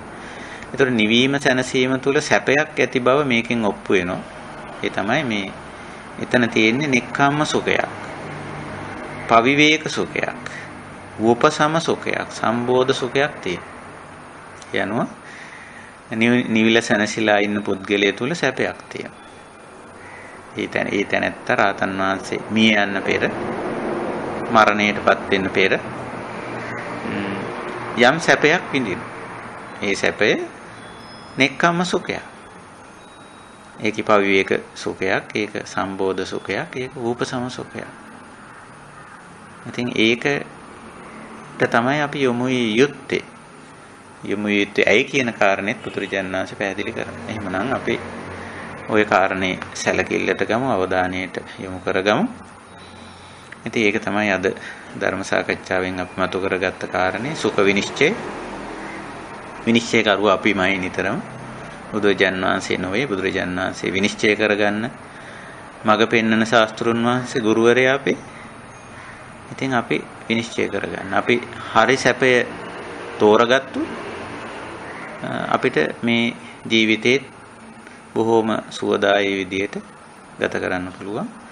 ඒ වගේම ආධ්‍යාත්මික සුඛය නිර්වාණය සාක්ෂාත් කරගන්නත් අපිට පුළුවන්කම තිබෙනවා. ඒකත් මේ ජීවිතේදීම කරන දෙයක් නේ. එහෙමනම් අන්නේ තත්වයටපත් වෙන්න මේ සුඛ විනිශ්චය උපකාරී කරගනිමු. ඒ අදහස ඇතුව අපි අද දහම් හමුව නිමා කරනවා. වෙනද වගේම මේ දහම් හමුවට අපේ කල්යාණ මිත්‍ර පිරිස බොහොමත්ම කල්යාණ මිත්‍රත්වයෙන් ගෞරවයෙන් ශ්‍රද්ධාවෙන් එකතු වුණා. මින් ලබාගත් ධර්ම අවබෝධය අපි හැම දිනාටම අර මීල්හ සුඛයෙන් පුතුජන සුඛයෙන් ඉවත් වෙලා අනාරි සුඛයෙන් ඉවත් වෙලා මේ නික්කම සුඛය, පවිවේක සුඛය, සම්බෝධ සුඛය නම් වූ මේ උතුම් සැපයටපත් වෙන්න දොරටුවක් වේවා. ඒ තුලින් මේ ජීවිතයේදීම පරම ශාන්ත නිර්වාණ ධර්මයේ සාක්ෂාත් කරගන්නට හැම දිනාටම ශක්තිය ධෛර්යය උදා වේවා කියන උතුම් අදිෂ්ඨානයෙන් අදත් අපි දහම් හමුව නිමා කරනවා. හැම දිනාටම තෙරුවන් සරණයි. තෙරුවන් සරණයි ස්වාමීන් වහන්සේ.